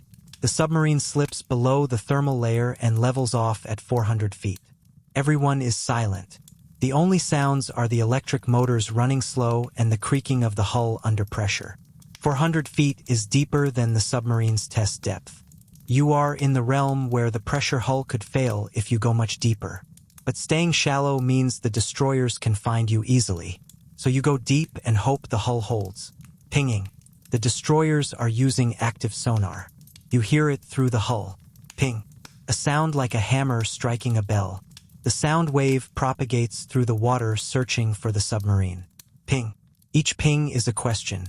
Are you here? Ping. Are you here? The sonar operator listens to the pings and tries to determine if the destroyers have detected you. If the pings start coming faster and from closer range, they have found you and are closing in for the kill. The submarine runs silent. All unnecessary equipment is shut down to reduce noise. No talking. No movement. You breathe quietly through your nose. Your heart is pounding so loud you are convinced the enemy can hear it through the hull. Minutes pass like hours. The pinging continues. Ping, ping, ping. The destroyers are searching. You can hear their propellers through the hull. A high-speed thrashing sound that means they are moving fast. Hunting. Then the pinging stops. Silence. Is that good or bad? Did they lose contact, or are they directly above you preparing to drop depth charges? You wait. Everyone waits. The tension is unbearable. You want to scream just to release the pressure, but you stay silent because making noise could reveal your position. The first depth charge explodes maybe 200 yards away. Wham! The shock wave hits the submarine and everything shakes. The lights flicker. Dust falls from the overhead. The sound is beyond loud. It is a physical impact that you feel in your bones. Your ears ring. Your vision blurs from the shock. And this was a distant depth charge. Close ones are much worse. More depth charges. Wham, wham, wham. The destroyers are dropping patterns of charges trying to bracket your position. Each explosion shakes the submarine. You are standing in the control room trying to maintain your composure while depth charges explode around you like the wrath of an angry god. The hull groans under the stress. Rivets pop. Small leaks appear where pipes connect to the pressure hull. Water sprays into the compartment in fine mists that glitter in the red emergency lighting. The attacks continue for what feels like hours but is probably only 30 minutes. 30 minutes of explosions and shock waves and wondering if the next charge will be the one that ruptures the pressure hull and floods the submarine. You think about drowning in the darkness 300 feet below the surface. You think about the cold water rushing in. You think about your lungs filling with ocean. You push these thoughts away and focus on your job, but they keep coming back. Finally, the propeller sounds fade. The destroyers are moving away. They have expended their depth charges and either think they sank you or have lost contact and given up. The submarine remains silent and deep for another hour just to be sure. The captain will not risk surfacing until he is confident the enemy is gone. You wait in the darkness, listening to your own breathing and the creaking hull and thinking about how close you came to dying. When the all clear is finally given, damage reports come in from each compartment. Minor flooding in the after torpedo room. Cracked gauge in the pump room. Shattered light bulbs throughout the boat. Nothing critical. The submarine is still functional. You survived. Everyone takes a shaky breath and tries to calm down from the adrenaline spike that has left them trembling and nauseous. But here is the thing about depth charge attacks. They happen repeatedly throughout the patrol. Sometimes multiple times per week when you are in hostile waters. Each attack is terrifying. Each attack convinces you that this time you will not be so lucky. Each attack adds another layer of trauma that you carry with you. Some guys develop a 1,000-yard stare after the third or fourth attack.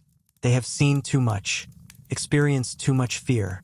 They keep functioning, but something inside them has broken. Aircraft are another threat. Planes can spot a submarine on the surface or at periscope depth. Once spotted, the plane radios your position to surface vessels or drops depth charges themselves. Some aircraft carry acoustic homing torpedoes that listen for your propellers and guide themselves to you. The submarine's best defense against aircraft is to dive immediately when a plane is spotted. But sometimes you do not see the plane until it is too late. You are on the surface recharging batteries. The lookouts scan the horizon constantly. Suddenly one shouts, "Aircraft! Bearing 045. Diving alarm sounds. Everyone scrambles below. The hatch is sealed. The submarine begins descending. You listen to the sound of the aircraft engines getting louder.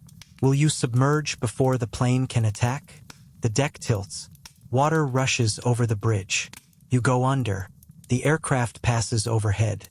No depth charges. This time you were fast enough. Mines are a passive threat but equally deadly. The Japanese deploy mines in known submarine transit routes. These mines are anchored to the seafloor and float below the surface waiting for a submarine to hit them. Contact with a mine triggers the explosive charge, which is usually enough to sink a submarine. Your only defense is intelligence about mine locations and careful navigation, but intelligence is imperfect and mines are hard to detect. The psychological impact of living under constant threat of violent death is profound. You can be killed at any moment without warning. A mine could detonate against the hull. A depth charge could rupture the pressure hull. A torpedo could strike you. Every minute of every day you are one mistake or one unlucky moment away from death. This awareness never leaves you. Some guys cope by becoming fatalistic. What happens, happens. No point worrying about it. If a depth charge has your name on it, there is nothing you can do. This fatalism helps them function but also makes them reckless sometimes. Other guys become obsessive about safety. They check and recheck every procedure. They are hypervigilant about potential threats. Both coping mechanisms are responses to the same underlying terror. The nights are the worst for psychological reasons that are hard to explain. During the day you can see your shipmates. You can talk to them. You can remind yourself you are not alone. At night, when you are lying in your rack trying to sleep, the darkness and silence let your mind wander to dark places. You imagine the depth charge that will kill you. You imagine the slow flooding. You imagine suffocating in the flooded compartment while the submarine sinks. These thoughts are intrusive and persistent. Some guys develop rituals or superstitions to cope with the fear. Lucky socks that must be worn during attacks. Prayer cards kept in a pocket. Specific phrases repeated before diving. These rituals provide psychological comfort even if they are objectively useless. The human brain needs some sense of control even in situations where control is impossible. The patrol continues. More contacts. More attacks. More close calls.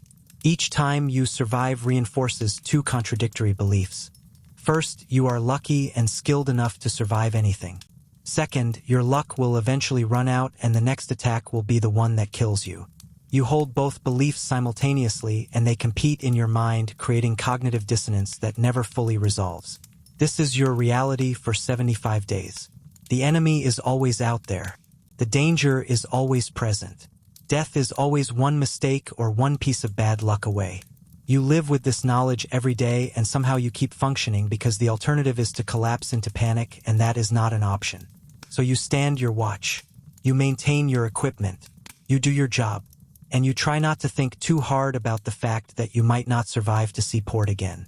Sleep well knowing that somewhere above you in the darkness there are destroyers searching. They want to kill you. They will kill you if they get the chance. And the only thing between you and them is a thin steel hull and the skill of your crew. Sweet dreams. Chapter 12. The entertainments that barely qualify. Let me tell you about what you do for fun on a submarine, which is a generous use of the word fun. You are trapped in a steel tube for 75 days with 79 other men. There is no television, no movies, no internet obviously, no video games, no shopping, no parks, no restaurants, no bars. Entertainment is whatever you can improvise from the limited resources available and your deteriorating mental state. The submarine does carry some books, maybe 200 paperbacks in a small library in the crew mess. These books have been read by approximately 900 previous submariners. The pages are stained with coffee and food and God knows what else. The covers are falling off. Some pages are missing. But books are precious on a submarine because they offer escape from the reality of your current existence. You grab a Western novel from the library, Louis L'Amour.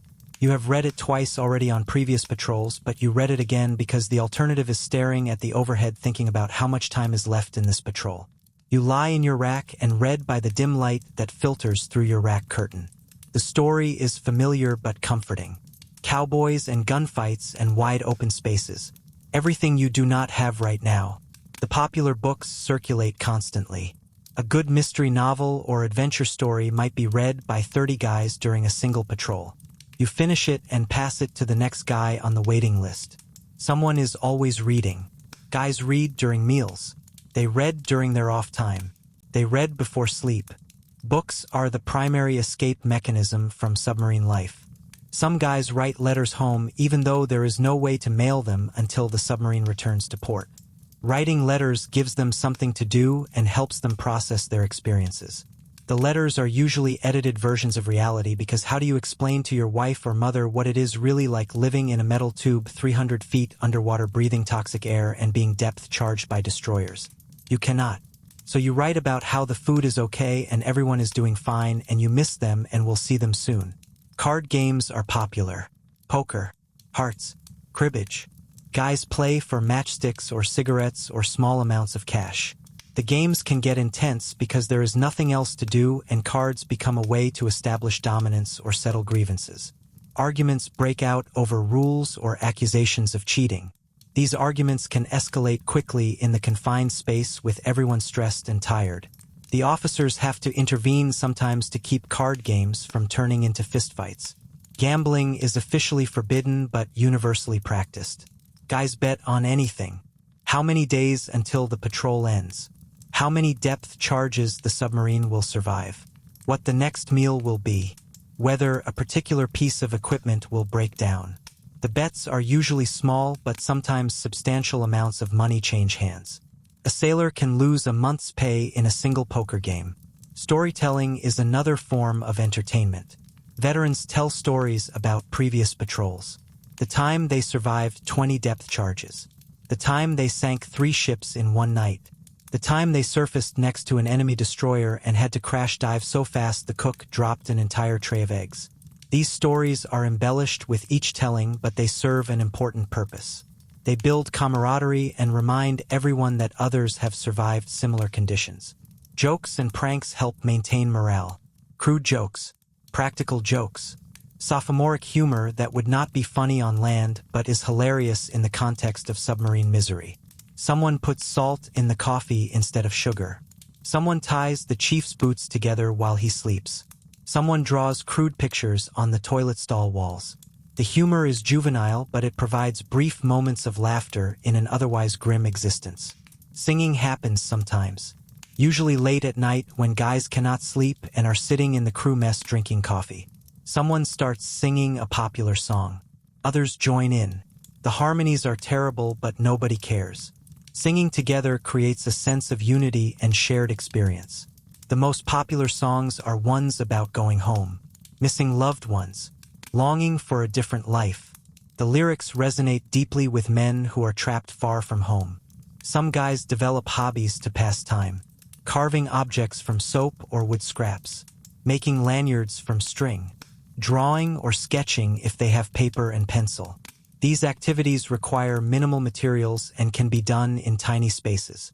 The products are usually crude, but the process provides focus and distraction from the monotony. Chess is played by those who know how. The submarine has a few chess sets. Games can last for days as players make their moves during breaks between watches. Some guys become obsessed with chess and spend all their free time studying positions and planning strategies. It is a mental escape that requires concentration and provides satisfaction when you win. Exercise is limited by space, but some guys find ways to stay active. Push-ups, sit-ups, isometric exercises that can be done in a rack or small compartment.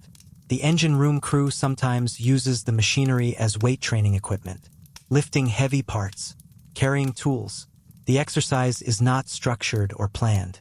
It is just a way to burn off nervous energy and maintain some physical fitness. Masturbation is the elephant in the room. 79 men trapped together for 75 days with no privacy and no access to women. Of course, masturbation happens. Constantly. Some guys are discreet. Others are shameless. You learn to ignore the sounds of your rack mate pleasuring himself 3 feet away from you. Everyone does it. Nobody talks about it. It is just another aspect of submarine life that you accept and move on. The submarine has a small collection of magazines. Mostly pin-up magazines featuring scantily clad women. These magazines are read to destruction. Pages are torn out and kept as personal treasures. Some guys tape pictures to the overhead above their racks. Others keep photos in their wallets. The magazines circulate endlessly. By the end of a patrol, they are barely held together by hope and nostalgia. Coffee breaks become social events. Guys gather in the crew mess during off hours. They drink terrible coffee and complain about everything. The food, the heat, the officers, the length of the patrol. The complaining is therapeutic. Creates solidarity. Everyone has the same complaints. Everyone is equally miserable. This shared misery is oddly comforting. Some guys just sleep whenever they are not on watch. Sleep is free entertainment that also happens to be necessary for survival. Why play cards or read books when you can sleep and escape consciousness for a few hours? Some sailors become legendary for their ability to sleep anywhere at any time under any conditions. They lie down and are asleep in seconds. This is a skill born of exhaustion and a desire to be unconscious as much as possible. Rumors and gossip circulate constantly. Who said what to whom? Which officer is sleeping with which other officer's wife back in port? What the next assignment will be? When the war might end? The rumors are usually false, but they provide conversation topics and something to speculate about. In the absence of real information, rumor and speculation fill the void. The most anticipated entertainment is mail call when the submarine rendezvoused with a tender or returns to port. Letters from home are read and reread until the paper wears out. Packages from family containing cookies or candy or other treats are shared with rack mates and friends. These small connections to the outside world are incredibly precious. They remind you that there is life beyond the submarine and people who care about you. But between mail calls, you have 75 days with no new information from home. No news about the war except what the radio room intercepts and the captain chooses to share. No contact with the outside world. You exist in a bubble of ignorance and monotony. The days blend together. One watch is indistinguishable from the next. Time loses meaning. Entertainment becomes whatever you can scrounge together to make the hours pass slightly faster. This is your entertainment for 75 days. Books you have already read. Card games with matchstick stakes. Crude jokes and cruder pranks. Coffee and complaints. Sleep, masturbation, rumors, and an overwhelming desire to be literally anywhere else doing literally anything else. But you are here, on the submarine, for another 60 days. So shuffle the cards. Tell another joke. Read that Western novel one more time.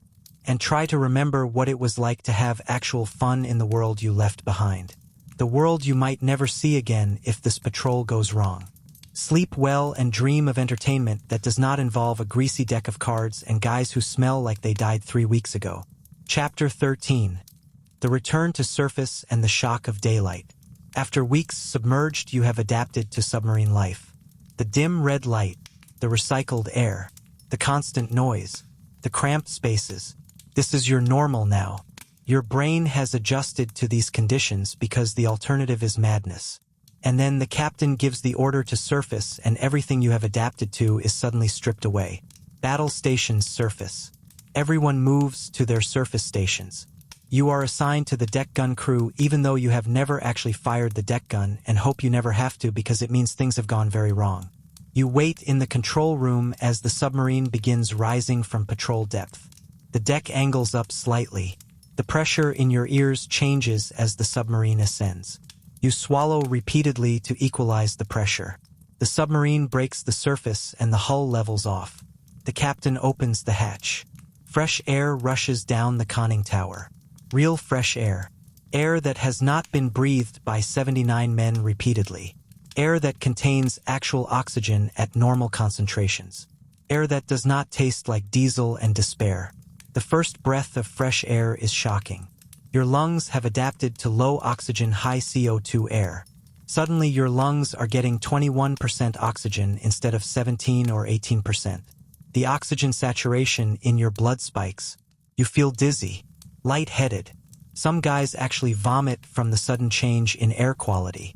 Your body does not know how to process real air anymore. The fresh air smells amazing and overwhelming.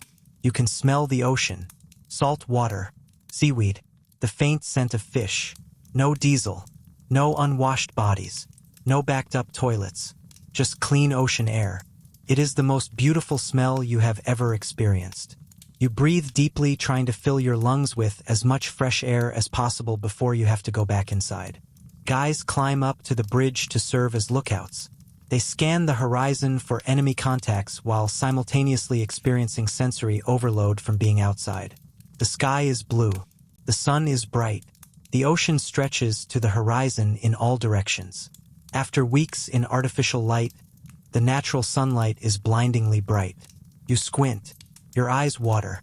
Your pupils contract, painfully trying to adjust to the sudden brightness. The sun feels incredible on your skin.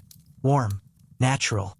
You have been cold from air conditioning in the control room or hot from engine room heat, but you have not felt natural warmth in weeks. The sun heats your face, your arms, your back. It is the best physical sensation you have experienced since boarding the submarine. You want to stand there forever, soaking up sunlight like a plant. The deck gun crew mans their station.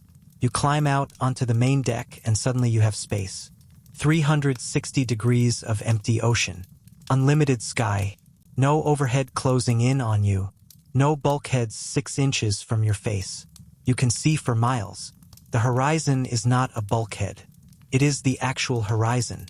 The vastness is disorienting after being confined in small compartments for so long. The submarine rocks gently in the swells. Natural motion. Not the harsh pitching and rolling from underwater currents, but the smooth rise and fall of surface waves. Your inner ear has to recalibrate. You feel slightly seasick even though you have been on the submarine for weeks. The change from submerged stability to surface motion affects your balance. You look at your shipmates in natural light for the first time in weeks. They look terrible. Pale skin from lack of sunlight. Sunken eyes from lack of sleep. Scraggly beards. Filthy uniforms. Weight loss from inadequate food and constant stress. Everyone looks like they have been through a war, which is accurate because that is exactly what is happening. But you probably look just as bad. Maybe worse. The submarine runs on the surface for several hours charging batteries and refreshing the air inside. The ventilation system draws in fresh ocean air and pushes out the stale toxic air that has been circulating for weeks. You can feel the air quality inside improving. Each breath becomes easier. Your headache fades slightly. Your thinking becomes clearer. You did not realize how impaired you were until you started breathing real air again. The diesel engines run at full power. The noise on the surface is even louder than it was submerged because there is no water to muffle the sound. But the noise does not bother you as much because you are outside in fresh air under the sun. The trade-off is worth it. You would endure any amount of noise to stay on the surface breathing and feeling the sun. Guys smoke cigarettes on deck. Smoking is allowed because fire hazard is minimal on the surface. They light up and inhale deeply. The tobacco tastes different in fresh air. Better. More satisfying. Guys who do not smoke stand around just enjoying being outside. Talking. Laughing. The mood is lighter than it has been in weeks. Fresh air and natural light improve morale dramatically. The ocean itself is beautiful in a way you have forgotten. Blue water. White caps. Seabirds following the submarine hoping for garbage. The endless expanse of water reminds you that the world is bigger than the interior of a submarine. There is life beyond the steel tube. There is beauty and space and freedom. This realization is both uplifting and depressing because you know you will have to go back inside soon. After a few hours, the batteries are charged and the air is refreshed. The captain orders the submarine to dive. The disappointment is palpable. Everyone wants to stay on the surface longer. Breathe more fresh air, feel more sun, but operational security requires submerging during daylight in hostile waters. The deck gun crew secures the gun. The lookouts climb down from the bridge. Everyone goes back inside. The hatch closes. The diving alarm sounds. Water rushes over the deck as the submarine submerges. You descend back into the depths, back into dim lighting, back into recycled air, back into confinement. The fresh air memory is already fading, but the desire to be on the surface again grows stronger with every minute back in the depths. The contrast between surface and submerged life is stark. On the surface, you remember that normal human life exists.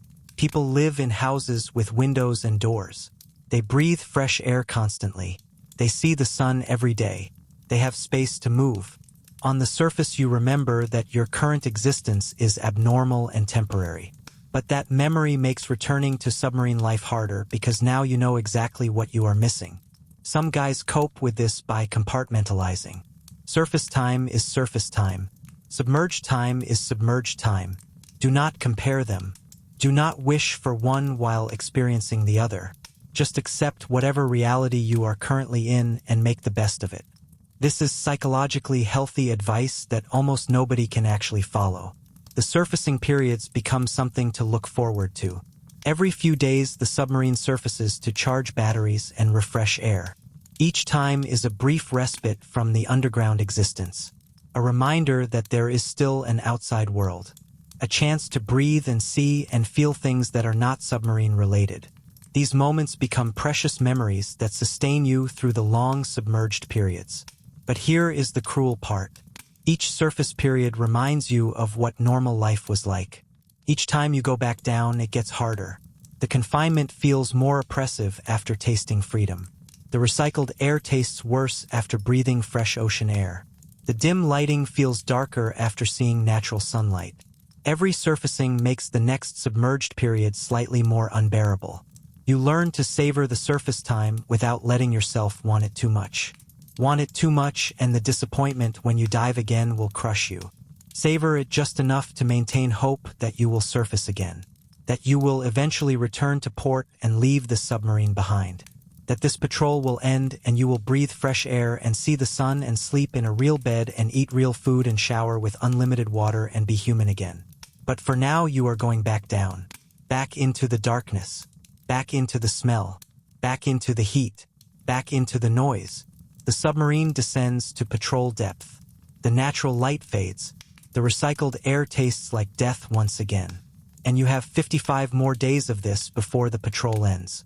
55 days before you surface for the last time and head for port and leave the steel coffin behind.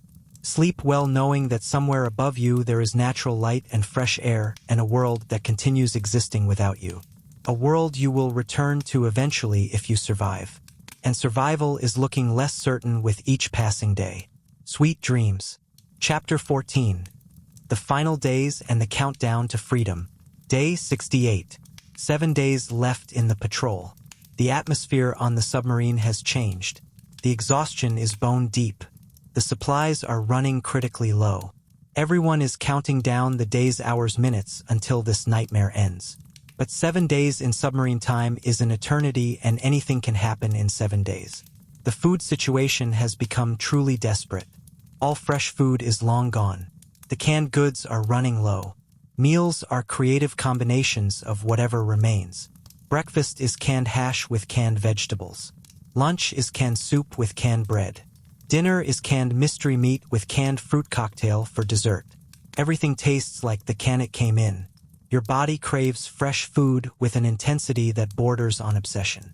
The cooks are performing miracles with scraps. They find a case of flour in the bilges that has somehow stayed dry. They bake bread even though the flour tastes like diesel. The bread is terrible, but it is something different from canned food. Guys eat it and pretend it tastes good because the alternative is admitting that even the bread is disgusting, and what is the point of living if even bread is awful? The vitamin deficiencies are becoming serious. Guys have bleeding gums, loose teeth, weird rashes, night blindness. The pharmacist's mate dispenses vitamin pills, but the damage is already done. Several men will need dental work when they return to port. Some will have permanent vision problems.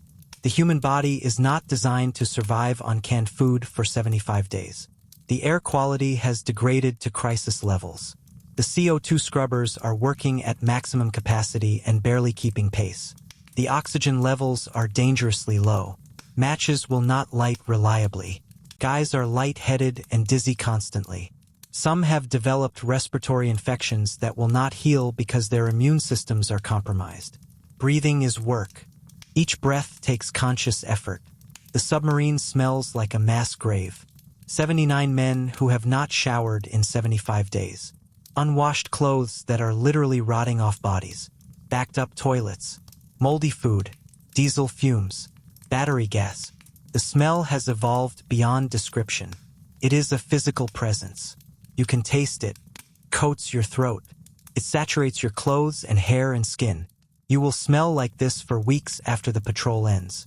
Morale is at rock bottom. Arguments break out over nothing. Someone leaves a coffee cup on a table. This triggers a screaming match about respect and discipline. The argument escalates until officers intervene. Everyone is stressed beyond rational thought. Everyone is exhausted beyond endurance. Everyone is desperate for this patrol to end. The psychological pressure is immense. Some guys are not doing well mentally. One sailor has stopped eating. He just lies in his rack staring at the overhead. The pharmacist's mate tries to help, but his training did not cover severe depression. Another guy has developed what looks like PTSD even though the patrol is not over yet. He jumps at sudden sounds. He cannot sleep. He weeps uncontrollably during quiet moments. There is no mental health support on a submarine. These men just have to endure until the patrol ends. The machinery is breaking down more frequently. Parts are wearing out. Maintenance has been deferred because critical systems took priority. Now everything is failing at once. Pump seizes. A valve leaks. A motor burns out. The engineers work around the clock trying to keep the submarine functional for 7 more days. Just 7 more days. The submarine just needs to last 7 more days. Day 70. 5 days left. You are so close. 5 days is nothing. You have survived 70 days. 5 more is easy. Except 5 days feels impossible. Time has slowed to a crawl. Each hour stretches. Each minute is torture. You count down the time obsessively. 120 hours. 119 hours. 118 hours. The countdown is all you think about. The crew starts getting sloppy. Fatigue and anticipation are affecting performance. Guys make mistakes they would never make under normal circumstances. Someone forgets to close a valve during a dive. Water starts flooding a compartment. The damage control team fixes it, but the incident is a wake-up call. You are so close to the end, but you could still die if everyone does not stay focused. The captain gives a speech over the intercom.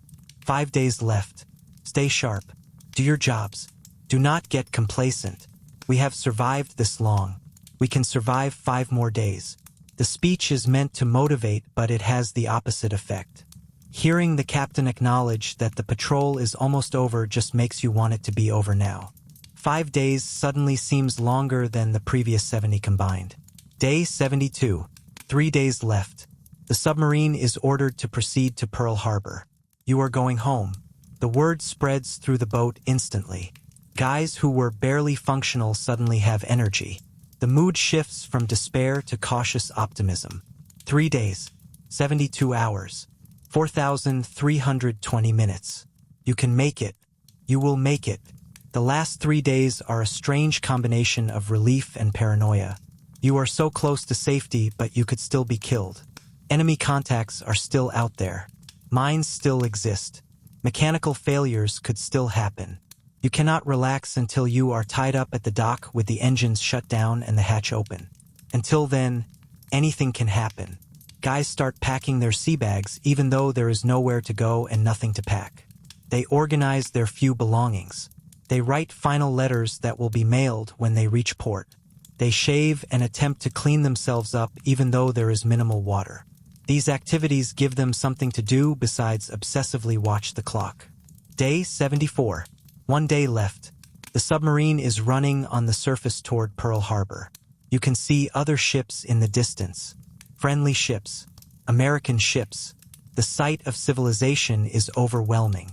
You have been isolated for so long that seeing other vessels is shocking. The world still exists. People are out there living normal lives while you were trapped underwater dying slowly from poison air and canned food.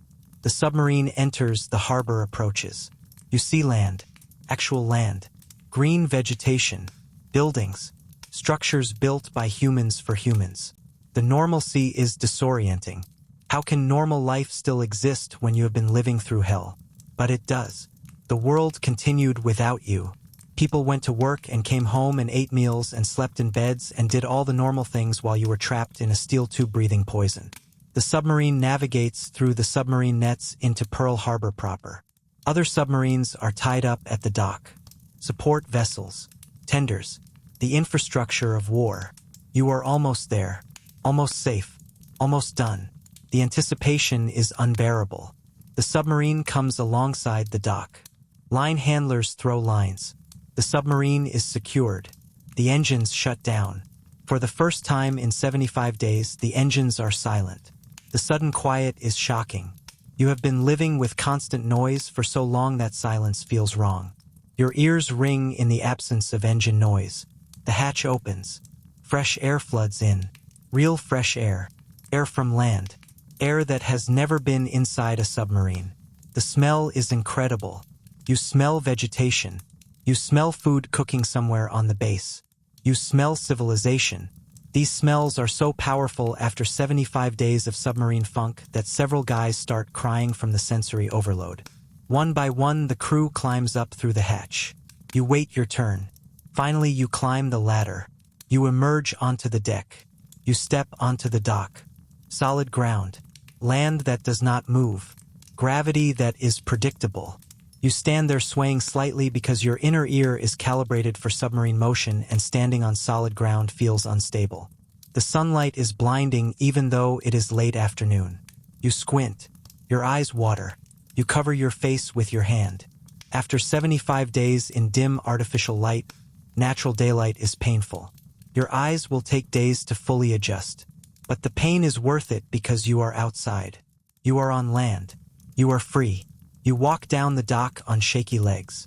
75 days of poor nutrition and minimal exercise have weakened you. You have lost maybe 20 pounds. Your muscles have atrophied. Walking more than a few steps is exhausting, but you are walking on land. Each step is a step away from the submarine.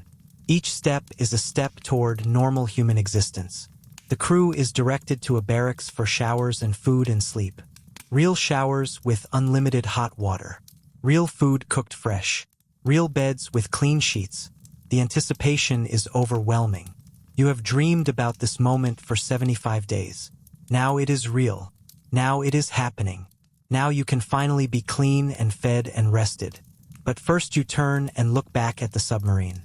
The USS Tambor. The steel coffin that kept you alive and nearly killed you. The boat that you hated and feared and somehow survived. It sits there at the dock looking much smaller than it seemed from inside. Just a metal tube. Nothing special. But that tube contains 75 days of memories and trauma and experiences that will shape the rest of your life. Some guys kiss the dock. Others kneel and touch the ground. Some just stand there breathing fresh air and crying. Everyone processes the end of the patrol differently. There is no right way to feel. Relief, grief, joy, trauma, fear, gratitude. All of these emotions are valid and most guys feel all of them simultaneously. You have survived. 75 days in hell. 75 days of poison air and terrible food and no sleep and constant danger. 75 days of being trapped in a steel tube at the bottom of the ocean. 75 days of wondering if you would ever see land again. But you did it. You survived. You are here, on land, in the sun, breathing fresh air. The patrol is over. You made it. Against all odds and despite all hardships, you made it. And now you get to shower and eat and sleep and remember what it feels like to be human. Now you get to recover from the physical and psychological damage of submarine duty. Now you get to try to explain to people who were not there what it was like. Knowing they will never truly understand. Knowing the experience is yours alone. Welcome back to the world. You survived something most people cannot imagine. You endured conditions that break men. You saw things and experienced things that will stay with you forever. But you are here. You are alive. You made it. Now go take that shower. It is going to be the best shower of your life. Conclusion. So how was your day? How has your day been? Did you wake up in a bed that was not damp with someone else's sweat? Did you breathe air that had actual oxygen in it? Did you eat food that did not come from a can and did not taste like diesel fuel? Did you use a toilet that flushed properly without the risk of explosive blowback? Did you shower with hot, clean water and soap that actually lathers? Did you sleep for more than 4 hours without being woken up by alarms or depth charges or machinery breaking down? If you answered yes to any of those questions, congratulations. You experienced luxuries that submariners in World War II could only dream about. Let us put this in perspective. You spent the last 2 or 3 hours listening to me describe life on a World War II submarine. Now imagine actually living it. Not for hours, but for 75 days. Not reading about it, but experiencing every moment. The heat, the smell, the fear, the exhaustion, the hunger, the thirst, the claustrophobia, the danger, day after day with no escape and no relief. Think about the air you are breathing right now. Clean air, fresh air, air with 21% oxygen that your body expects and needs. Submariners breathed air with 17 or 18% oxygen contaminated with diesel fumes, carbon monoxide, battery gas, and the exhalations of 79 men. Every breath was a compromise. Every breath was work. Think about the food you ate today. Was it fresh? Was it appetizing? Did you have choices? Submariners ate canned food that had been stored in hot bilges for weeks. They ate bread baked from diesel-flavored flour. They developed scurvy and vitamin deficiencies because fresh food was impossible. Meals were not enjoyment. Meals were fuel to keep functioning. Think about your last shower. Hot water, Soap, shampoo, unlimited time, privacy. Submariners went 75 days without a real shower. They accumulated layers of grime and sweat that became part of their identity. The smell was permanent. The filth was inescapable. Hygiene was theoretical. Think about your bed. Clean sheets, privacy, quiet, climate control. Submariners hot bunked in racks 18 inches wide with someone else's body heat and sweat still present. They slept in 95-degree heat with constant noise and zero privacy. Sleep was not rest. Sleep was intermittent unconsciousness between watches. Think about the last time you felt afraid. Really afraid. Life-threatening afraid. Most people experience fear rarely. Submariners lived with it constantly. Depth charges, torpedoes, flooding, fire, mechanical failure, enemy action. Death was always one mistake or one unlucky moment away. Fear was their constant companion. But here is the wildest part about all of this. These men volunteered. Nobody was drafted onto submarines. Everyone who served on a submarine chose to be there. They knew what they were signing up for. They knew the risks. They knew the conditions. And they did it anyway because someone had to, and they believed in the mission. They endured conditions that would break most modern people. They lived in an environment that was hostile to human life. They survived on minimal food, water, and sleep. They breathed poison air.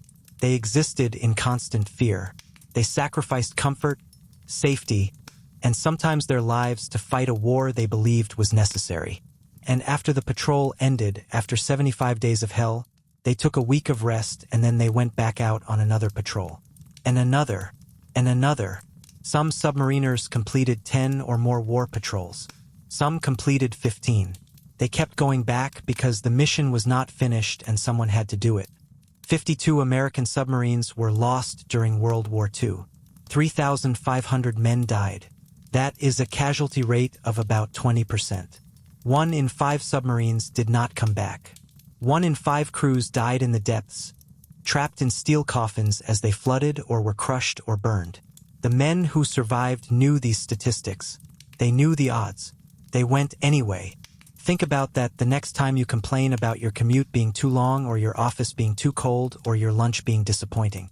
Think about the men who lived in steel tubes breathing poison air and eating rancid food while being actively hunted by people trying to kill them. Think about what they endured so that you could live in a world where your biggest problem is choosing which streaming service to watch. This is not to say your problems are not real or that you should not have normal human reactions to modern inconveniences. But perspective matters. Understanding what people endured in the past helps you appreciate what you have in the present. And what you have right now is miraculous compared to what World War II submariners experienced. You have fresh air. They breathed poison. You have abundant food. They ate rancid cans. You have clean water. They rationed every drop. You have comfort. They had none. You have safety. They had danger. You have privacy. They had none. You have rest. They had exhaustion. You have freedom. They were trapped. So tonight, when you climb into your clean bed in your temperature-controlled room with fresh air and no fear of depth charges, maybe say a quiet thank you to the men who lived in conditions you can barely imagine. The men who volunteered to be trapped in steel tubes at the bottom of the ocean so that you could live in peace and comfort. Thank you for listening to this journey through one of the darkest, most challenging experiences of World War II. If you enjoyed this deep dive into submarine history, please like this video and subscribe to the channel. Leave a comment telling me where you are listening from and what time it is for you. I love hearing from viewers around the world. And if you want more stories like this, stories about the brutal reality of historical events that Hollywood does not tell you about, stick around. There are more to come. Sleep well. Dream of fresh air and clean water and soft beds and sunlight. Dream of all the things submariners could not have for 75 days. And when you wake up tomorrow, take a moment to appreciate the simple fact that you are not trapped 300 feet below the ocean surface in a steel coffin breathing poison and wondering if today is the day you die. Sweet dreams. You have earned them just by listening. Imagine what the men who actually lived it earned. Good night.